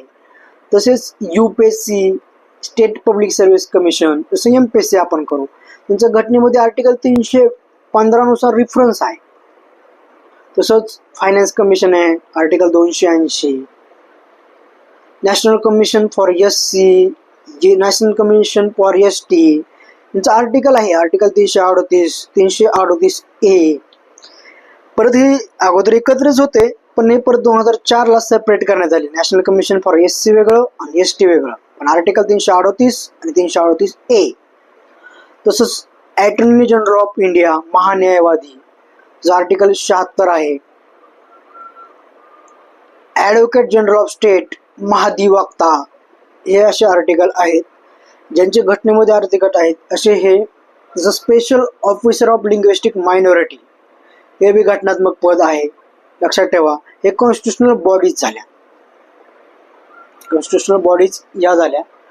आता बघा, नॉन कॉन्स्टिट्युशनल बॉडीज कोणते आहेत, ज्यामध्ये घटनेमध्ये त्यांचा उल्लेख नाही. नॉन कॉन्स्टिट्युशनल बॉडीज म्हणजे काय, जसं non constitutional bodies, non constitutional bodies कुठले आहेत, नीती आयोग, जे 2015 पासून चालू झालं. ज्या घटनेमध्ये उल्लेख नव्हते आपण परत तयार करण्यात आले. जसं नीती आयोग ही नॉन कॉन्स्टिट्युशनल बॉडी आहे, नॉन स्टॅच्युटरी बॉडी आहे. नॉन स्टॅच्युटरी म्हणजे त्याचा कायदा नाही, कायद्याने तयार झालेली नाही. तर नीती आयोग ही non constitutional, non statutory body आहे. आता नॉन कॉन्स्टिट्युशनल बॉडीज आहेत, non constitutional bodies but statutory body आहेत. काही स्टॅच्युटरी म्हणजे त्यावर कायदा तयार करण्यात आलेला आहे.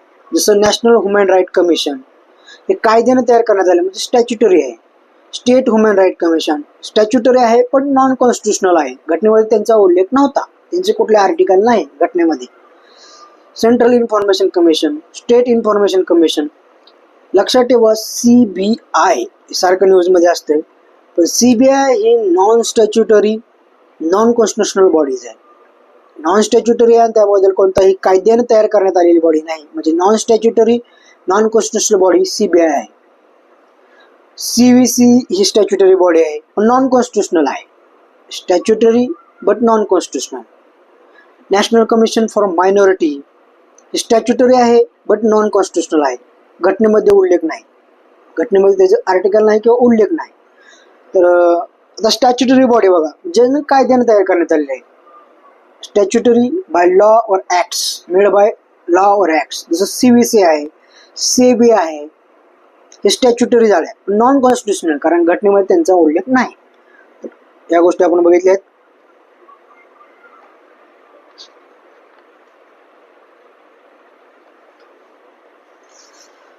तर 20चं उत्तर येतंय 2. A आणि B are true but B is not correct explanation of A. अ आणि ब बरोबर आहे, ब हे अ चे योग्य स्पष्टीकरण नाही. तर पुढील प्रश्न बघा. आता लँग्वेजच्या बाबतीत आपण डिटेल बघितलं होतं. खालीलपैकी कोणती भाषा भारताची अधिकृत भाषा नाही. अधिकृत भाषा आपण बघितलं होतं, 8वं शेड्यूल आहे लँग्वेजचं, 17वा पार्ट आहे लँग्वेजचा, त्यामध्ये 14+8 लँग्वेज अशा 22 लँग्वेज आहेत अधिकृत लँग्वेज. ते आपण डिटेल बघितल्यात ह्याच पार्टमध्ये. तर अधिकृत भाषा नाही, मराठी आहे, सिंधी आहे, संताली आहे, मारवाडी. तर मारवाडी ही अधिकृत भाषा नाही. लक्षात ठेवा, सिंधी कधी ॲड करण्यात आली होती, सिंधी आजच बघितले आपण, सिंधी, नंतर कोकणी, मणिपुरी, नेपाळी, नंतर BDMS. तर बघा, 21वी घटना दुरुस्ती झाली होती. 21वी घटना दुरुस्ती 1967ला सिंधी ॲड करण्यात आली. 71वी घटना दुरुस्ती झाली होती 1992ला, त्यामध्ये कोकणी, मणिपुरी, नेपाळी ॲड करण्यात आली. आणि 92वी घटना दुरुस्ती झाली होती 2003ला, त्यामध्ये 92वी घटना दुरुस्ती 2003ला बोडो, डोंगरी, मैथिली, संताली अशा ह्या लँग्वेज ॲड करण्यात आल्या. लक्षात ठेवा, सिंधी 21वी घटना दुरुस्ती 1967ला, कोकणी, मणिपुरी, नेपाळी 71वी घटना दुरुस्ती 1992ला, बोडो, डोंगरो, मैथिली, डोंगरी, बोडो, डोंगरी, मैथिली, संताली 92वी घटना दुरुस्ती 2003ला ॲड करण्यात आली होती. त्यामुळे ह्या लँग्वेज आहेत 14+8 आपण बघितलेलं आहे. तसेच त्यामध्ये इंग्लिश लँग्वेज येत नाही, 22 लँग्वेजमध्ये राजस्थानी नाही, भोजपुरी नाही. आणि दुसरी गोष्ट म्हणजे ज्ञानपीठ पुरस्कारासाठी 22+ इंग्लिश लँग्वेजसाठी ज्ञानपीठ पुरस्कार दिला जातो. लक्षात ठेवा, 22 अधिकृत लँग्वेज प्लस इंग्लिश लँग्वेजसाठी ज्ञानपीठ पुरस्कार दिला जातो, लक्षात ठेवा. ते आपण डिटेल परत बघूया.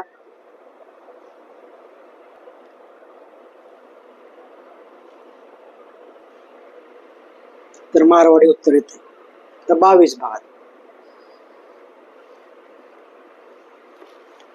खालीलपैकी कोणते विधान चुकीचे आहे? विधान परिषद अर्थसंकल्पावर मतदान नसते. दुसरा प्रश्न, दुसरा ऑप्शन, विधान परिषद अर्थसंकल्पावर केवळ 4 दिवस चर्चा होते. तिसरा ऑप्शन, विधान परिषद अर्थसंकल्पावर 24 दिवस चर्चा होते. चौथा, विधान परिषदेतील अर्थसंकल्पाबाबत वरील कोणतेही पर्याय योग्य नाही. आता बघा, आपल्याला अयोग्य किंवा चुकीचे ओळखायचं आहे, पण ते चुकीचेही पूर्णपणे चुकीचे असायला पाहिजे. तर याचं उत्तर येतं विधान परिषद अर्थसंकल्पावर 24 दिवस चर्चा होते. आता असे क्वेश्चन थोडे डाऊटफुल असतात, कारण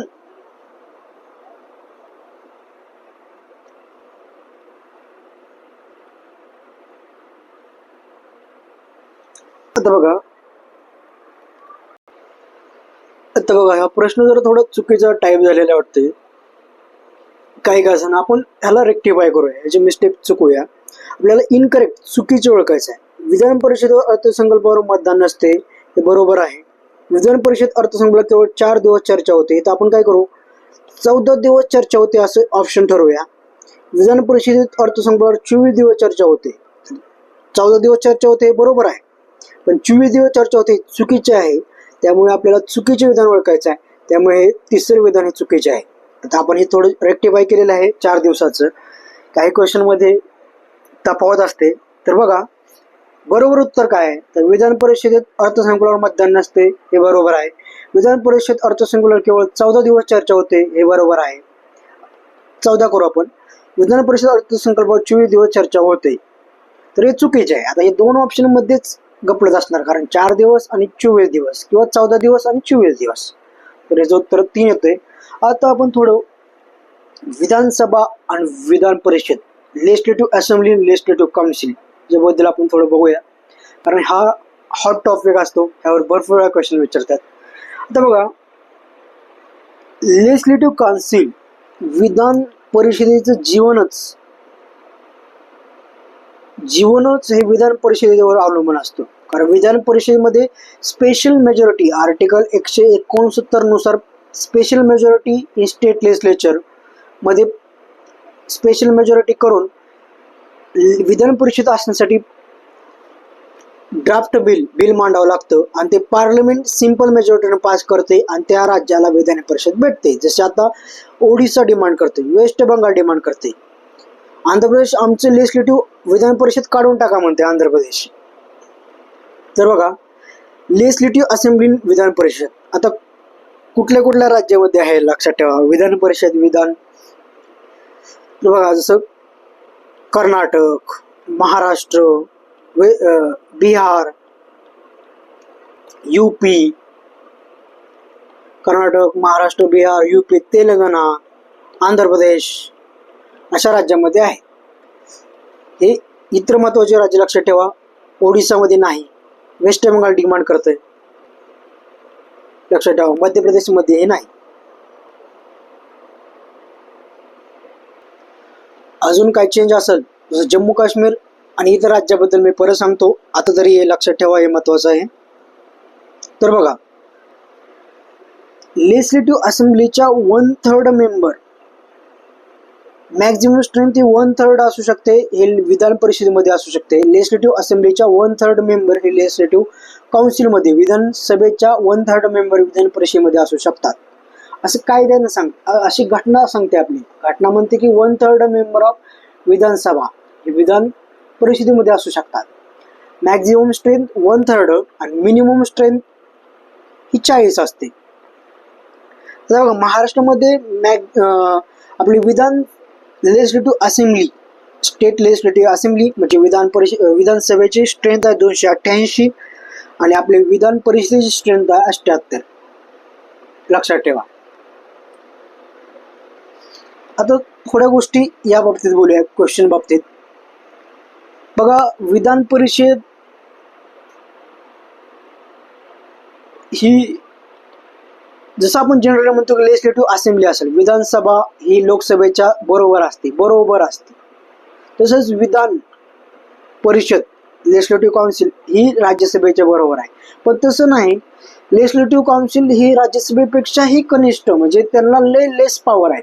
फक्त ते एक निगेटिव्ह टर्म मध्ये व्हाईट इलेफंट्स, पांढरे हत्ती, उगाच खर्च करून खर्चिक बाब, अशी ही व्हाईट एलिफंट्स टर्म आहे. खर्चिक बाब म्हणून विधान परिषदेकडे बघले जाते.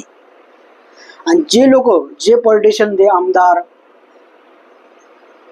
जे खासदार, जे लोकसभेत निवडून येत नाहीत जे लोकसभेत निवडून येत नाहीत ते खासदार, आणि जे विधानसभेत निवडून येत नाहीत ते आमदार, त्यांच्यासाठी एक रिजेक्टेड पॉलिटिशियनसाठी एक रिफ्यूज म्हणजे एक आश्रयस्थान. म्हणजे बघा, एखादा आमदार विधानसभेला पडला तर तो विधान परिषदला पाठवायचा. एखादा आमदार जसं लोकसभेत पडला तो राज्यसभेत पाठवायचा. एक असंच हाऊस, एक रिफ्यूज सेंटर आहे, असं एक विधान परिषदेकडे पाहिलं जातं निगेटिव्हली, कारण त्यांचा खर्च फार आहे. तर बघा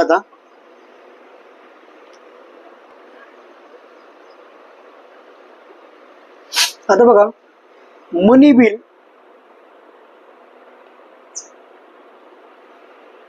हे विधान परिषद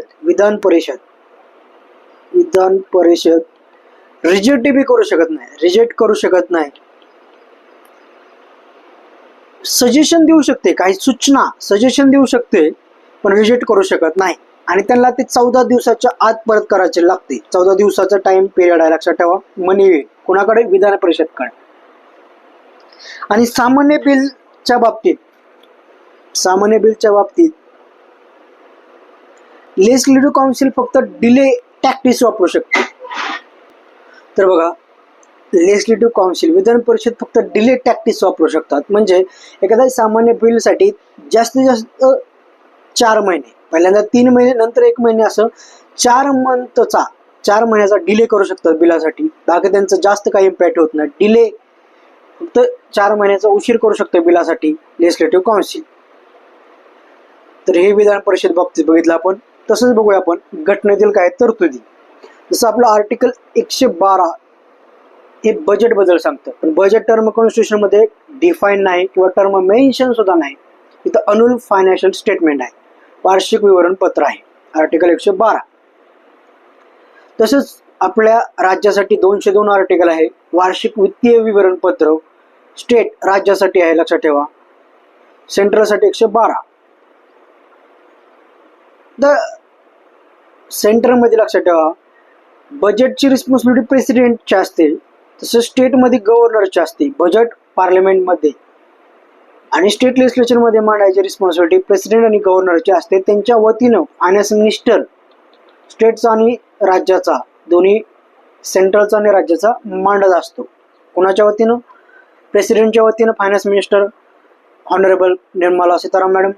गव्हर्नरच्या वतीनं राज्यामध्ये आपले अर्थमंत्री म्हणतात. बघू आता, लक्षात ठेवा, legislative council no confidence motion आणता येत नाही. तसंच लेजिस्लेटिव्ह काउन्सिलला जॉईंट सिटिंग नसते. लेजिस्लेटिव्ह काउन्सिलची जॉईंट सिटिंग होत नाही. मनी बिलसाठी जॉईंट सिटिंग होत नाही, हे लक्षात ठेवा. तर या गोष्टी आपण डिटेल बघितल्या. अजूनही जसं क्वेश्चन येईल तसं आपण डिटेल लेजिस्लेटिव्ह काउन्सिल, लेजिस्लेटिव्ह असेंब्लीचे डिटेल अनालिसिस करूया. तर इनकरेक्ट स्टेटमेंट आहे, विधान परिषद अर्थसंकल्पावर 24 दिवस चर्चा होते, हे चुकीचे वाक्य आहे. आता पुढील क्वेश्चन बघा, खालीलपैकी कोणते विधान चुकीचे आहे?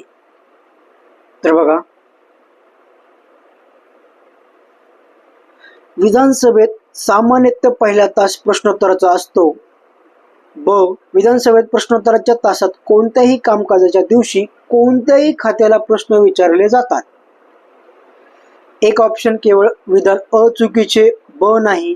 2 ऑप्शन केवळ विधान ब चुकीचे, अ नाही. 3 ऑप्शन दोन्ही विधाने चुकीचे आहेत. 4 एकही विधान चुकीचे नाही. आता बघा,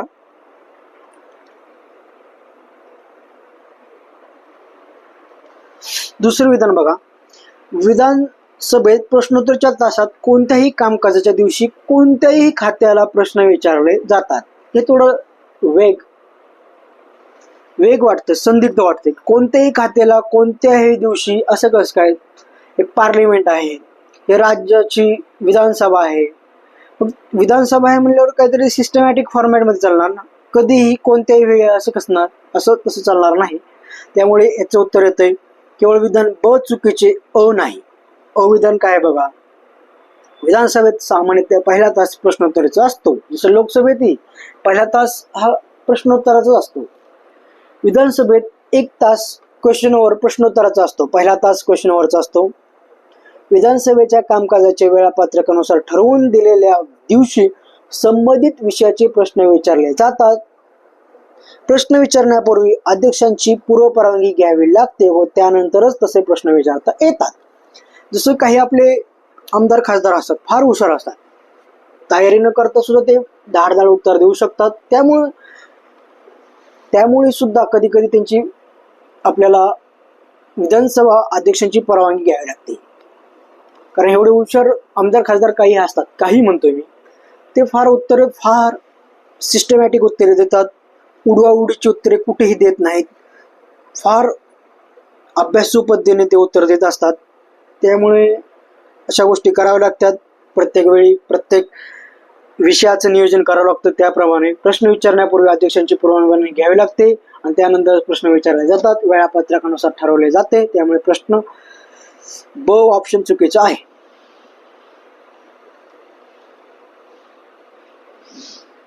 आता बघा, हा थोडा ओल्ड क्वेश्चन आहे बघा. खालील 2 विधानापैकी कोणते बरोबर आहे? अ, डॉक्टर पी.सी. अलेक्झांडर महाराष्ट्राचे आतापर्यंतचे सर्वात अधिक काळ राज्यपाल होते, सुमारे 10 वर्ष. ब, श्री शरदचंद्रजी पवार महाराष्ट्राचे आतापर्यंत सर्वात अधिक काळ मुख्यमंत्री राहिले, त्यांचाही कालावधी सुमारे 10 वर्ष होता. 1 ऑप्शन विधान अ योग्य परंतु ब नाही. 2 ऑप्शन विधान ब योग्य परंतु अ नाही. 3 ऑप्शन दोन्ही विधाने योग्य. 4 ऑप्शन दोन्ही विधाने अयोग्य. आता बघा, याचं उत्तर येते अ, विधान अ योग्य परंतु ब नाही. Doctor PC. अलेक्झांडर महाराष्ट्राचे आतापर्यंतचे सर्वात अधिक काळ राज्यपाल होते, सुमारे 10 वर्ष, हे बरोबर आहे. पण ब विधान हे चुकीचे आहे की शरदचंद्रजी पवार महाराष्ट्राचे आतापर्यंत सर्वात अधिक काळ मुख्यमंत्री राहिले, त्यांचाही कालावधी सुमारे 10 वर्ष होता. हे विधान चुकीचे आहे.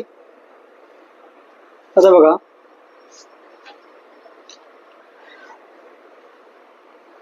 महाराष्ट्राचे श्री प्रकाश म्हणून हे गव्हर्नर होते. महाराष्ट्राचे प्रथम गव्हर्नर आहेत श्री प्रकाश, 1956 ते 62. लक्षात ठेवा, प्रथम गव्हर्नर होते, फर्स्ट गव्हर्नर होते. तसेच विजयालक्ष्मी पंडित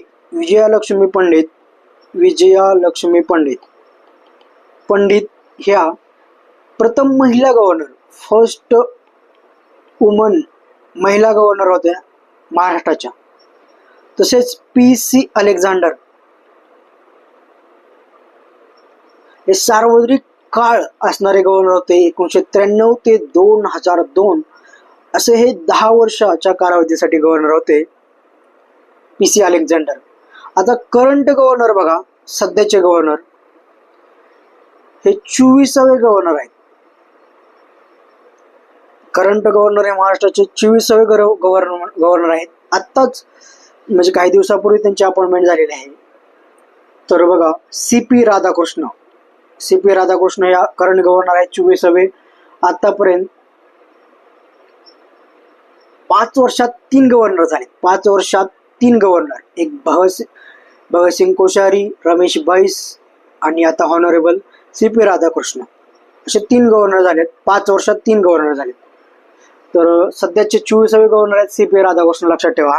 तर सी.पी. राधाकृष्ण आत्ताच एक 25 ऑगस्ट ते 30 ऑगस्ट दरम्यान त्यांची अपॉइंटमेंट झाली आहे.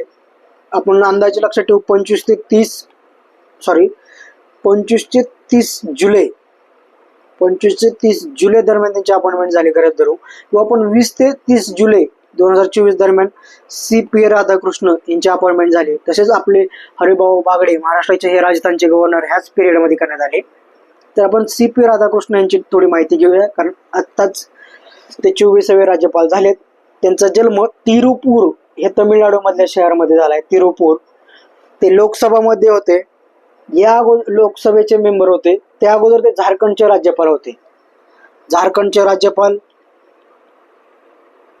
राज्यपाल, तेलंगणाचे सुद्धा राज्यपाल होते तात्पुरते, पुदुचेरीचे नायब राज्यपाल होते तात्पुरते, तेलंगणा पुदुचेरी तात्पुरते, पुदुचेरीचे नायब राज्यपाल, तेलंगणाचे राज्यपाल आणि झारखंडचे राज्यपाल होते. लक्षात ठेवा, झारखंडवरून त्यांची बदली इकडे करण्यात आली. 2016ला ते कॉयर बोर्ड कोचीचे अध्यक्ष होते. 2016ला 2004 मध्ये संसदीय शिष्टमंडळाचे सदस्य म्हणून संयुक्त राष्ट्र महासभेला संबोधित केलेले आहे त्यांनी. तैवान दौऱ्यावर गेलेल्या पहिल्या भारतीय संसदीय शिष्टमंडळाचे सदस्य होते. मुंबई हायकोर्ट किंवा बॉम्बे हायकोर्ट यांचे चीफ जस्टिस देवेंद्र कुमार उपाध्याय यांनी त्यांना राज्यपालांना शपथ दिलेली आहे. त्यांना टेबल टेनिसची आवड आहे, कॉलेज चॅम्पियन आहेत, उत्तम क्रीडापटू आहेत, लांब पल्ल्याचे धावपटू आहेत, क्रिकेट, व्हॉलीबॉल आवड आहे. हे CP राधाकृष्ण यांच्या रिलेटेड आहे. तिरुपूर तमिळनाडूचे आहेत, ते झारखंडचे राज्यपाल होते. हे लक्षात ठेवा, हे महत्वाचे आहे. आता बघा, हा लास्ट क्वेश्चन आहे. एकापेक्षा अधिक वेगवेगळ्या कालावधी करता कोण महाराष्ट्राचे मुख्यमंत्री राहिलेले नाहीत? 1 ऑप्शन श्री शंकरराव चव्हाण, 2 श्री यशवंतराव चव्हाण, 3 वसंतराव पाटील, 4 शरदचंद्रजी पवार. आता बघा, शरदचंद्रजी पवार हे 4 वेळेस मुख्यमंत्री झाले होते अंदाजे, तर ते तर ऑप्शन मध्ये येणार नाहीत. तर या प्रश्नाचं उत्तर आहे यशवंतराव चव्हाण. तर एकापेक्षा अधिक वेगवेगळ्या कालावधी करता कोण महाराष्ट्राचे मुख्यमंत्री राहिले नाहीत? तर यशवंतरावजी चव्हाण. शंकरराव चव्हाण राहिले, वसंतराव पाटील राहिले, श्री चंद्रशेखर पवार राहिले, शरदचंद्र पवार राहिले. तर अशा प्रकारे आपण डिटेल अनालिसिस पाहिलेलं आहे.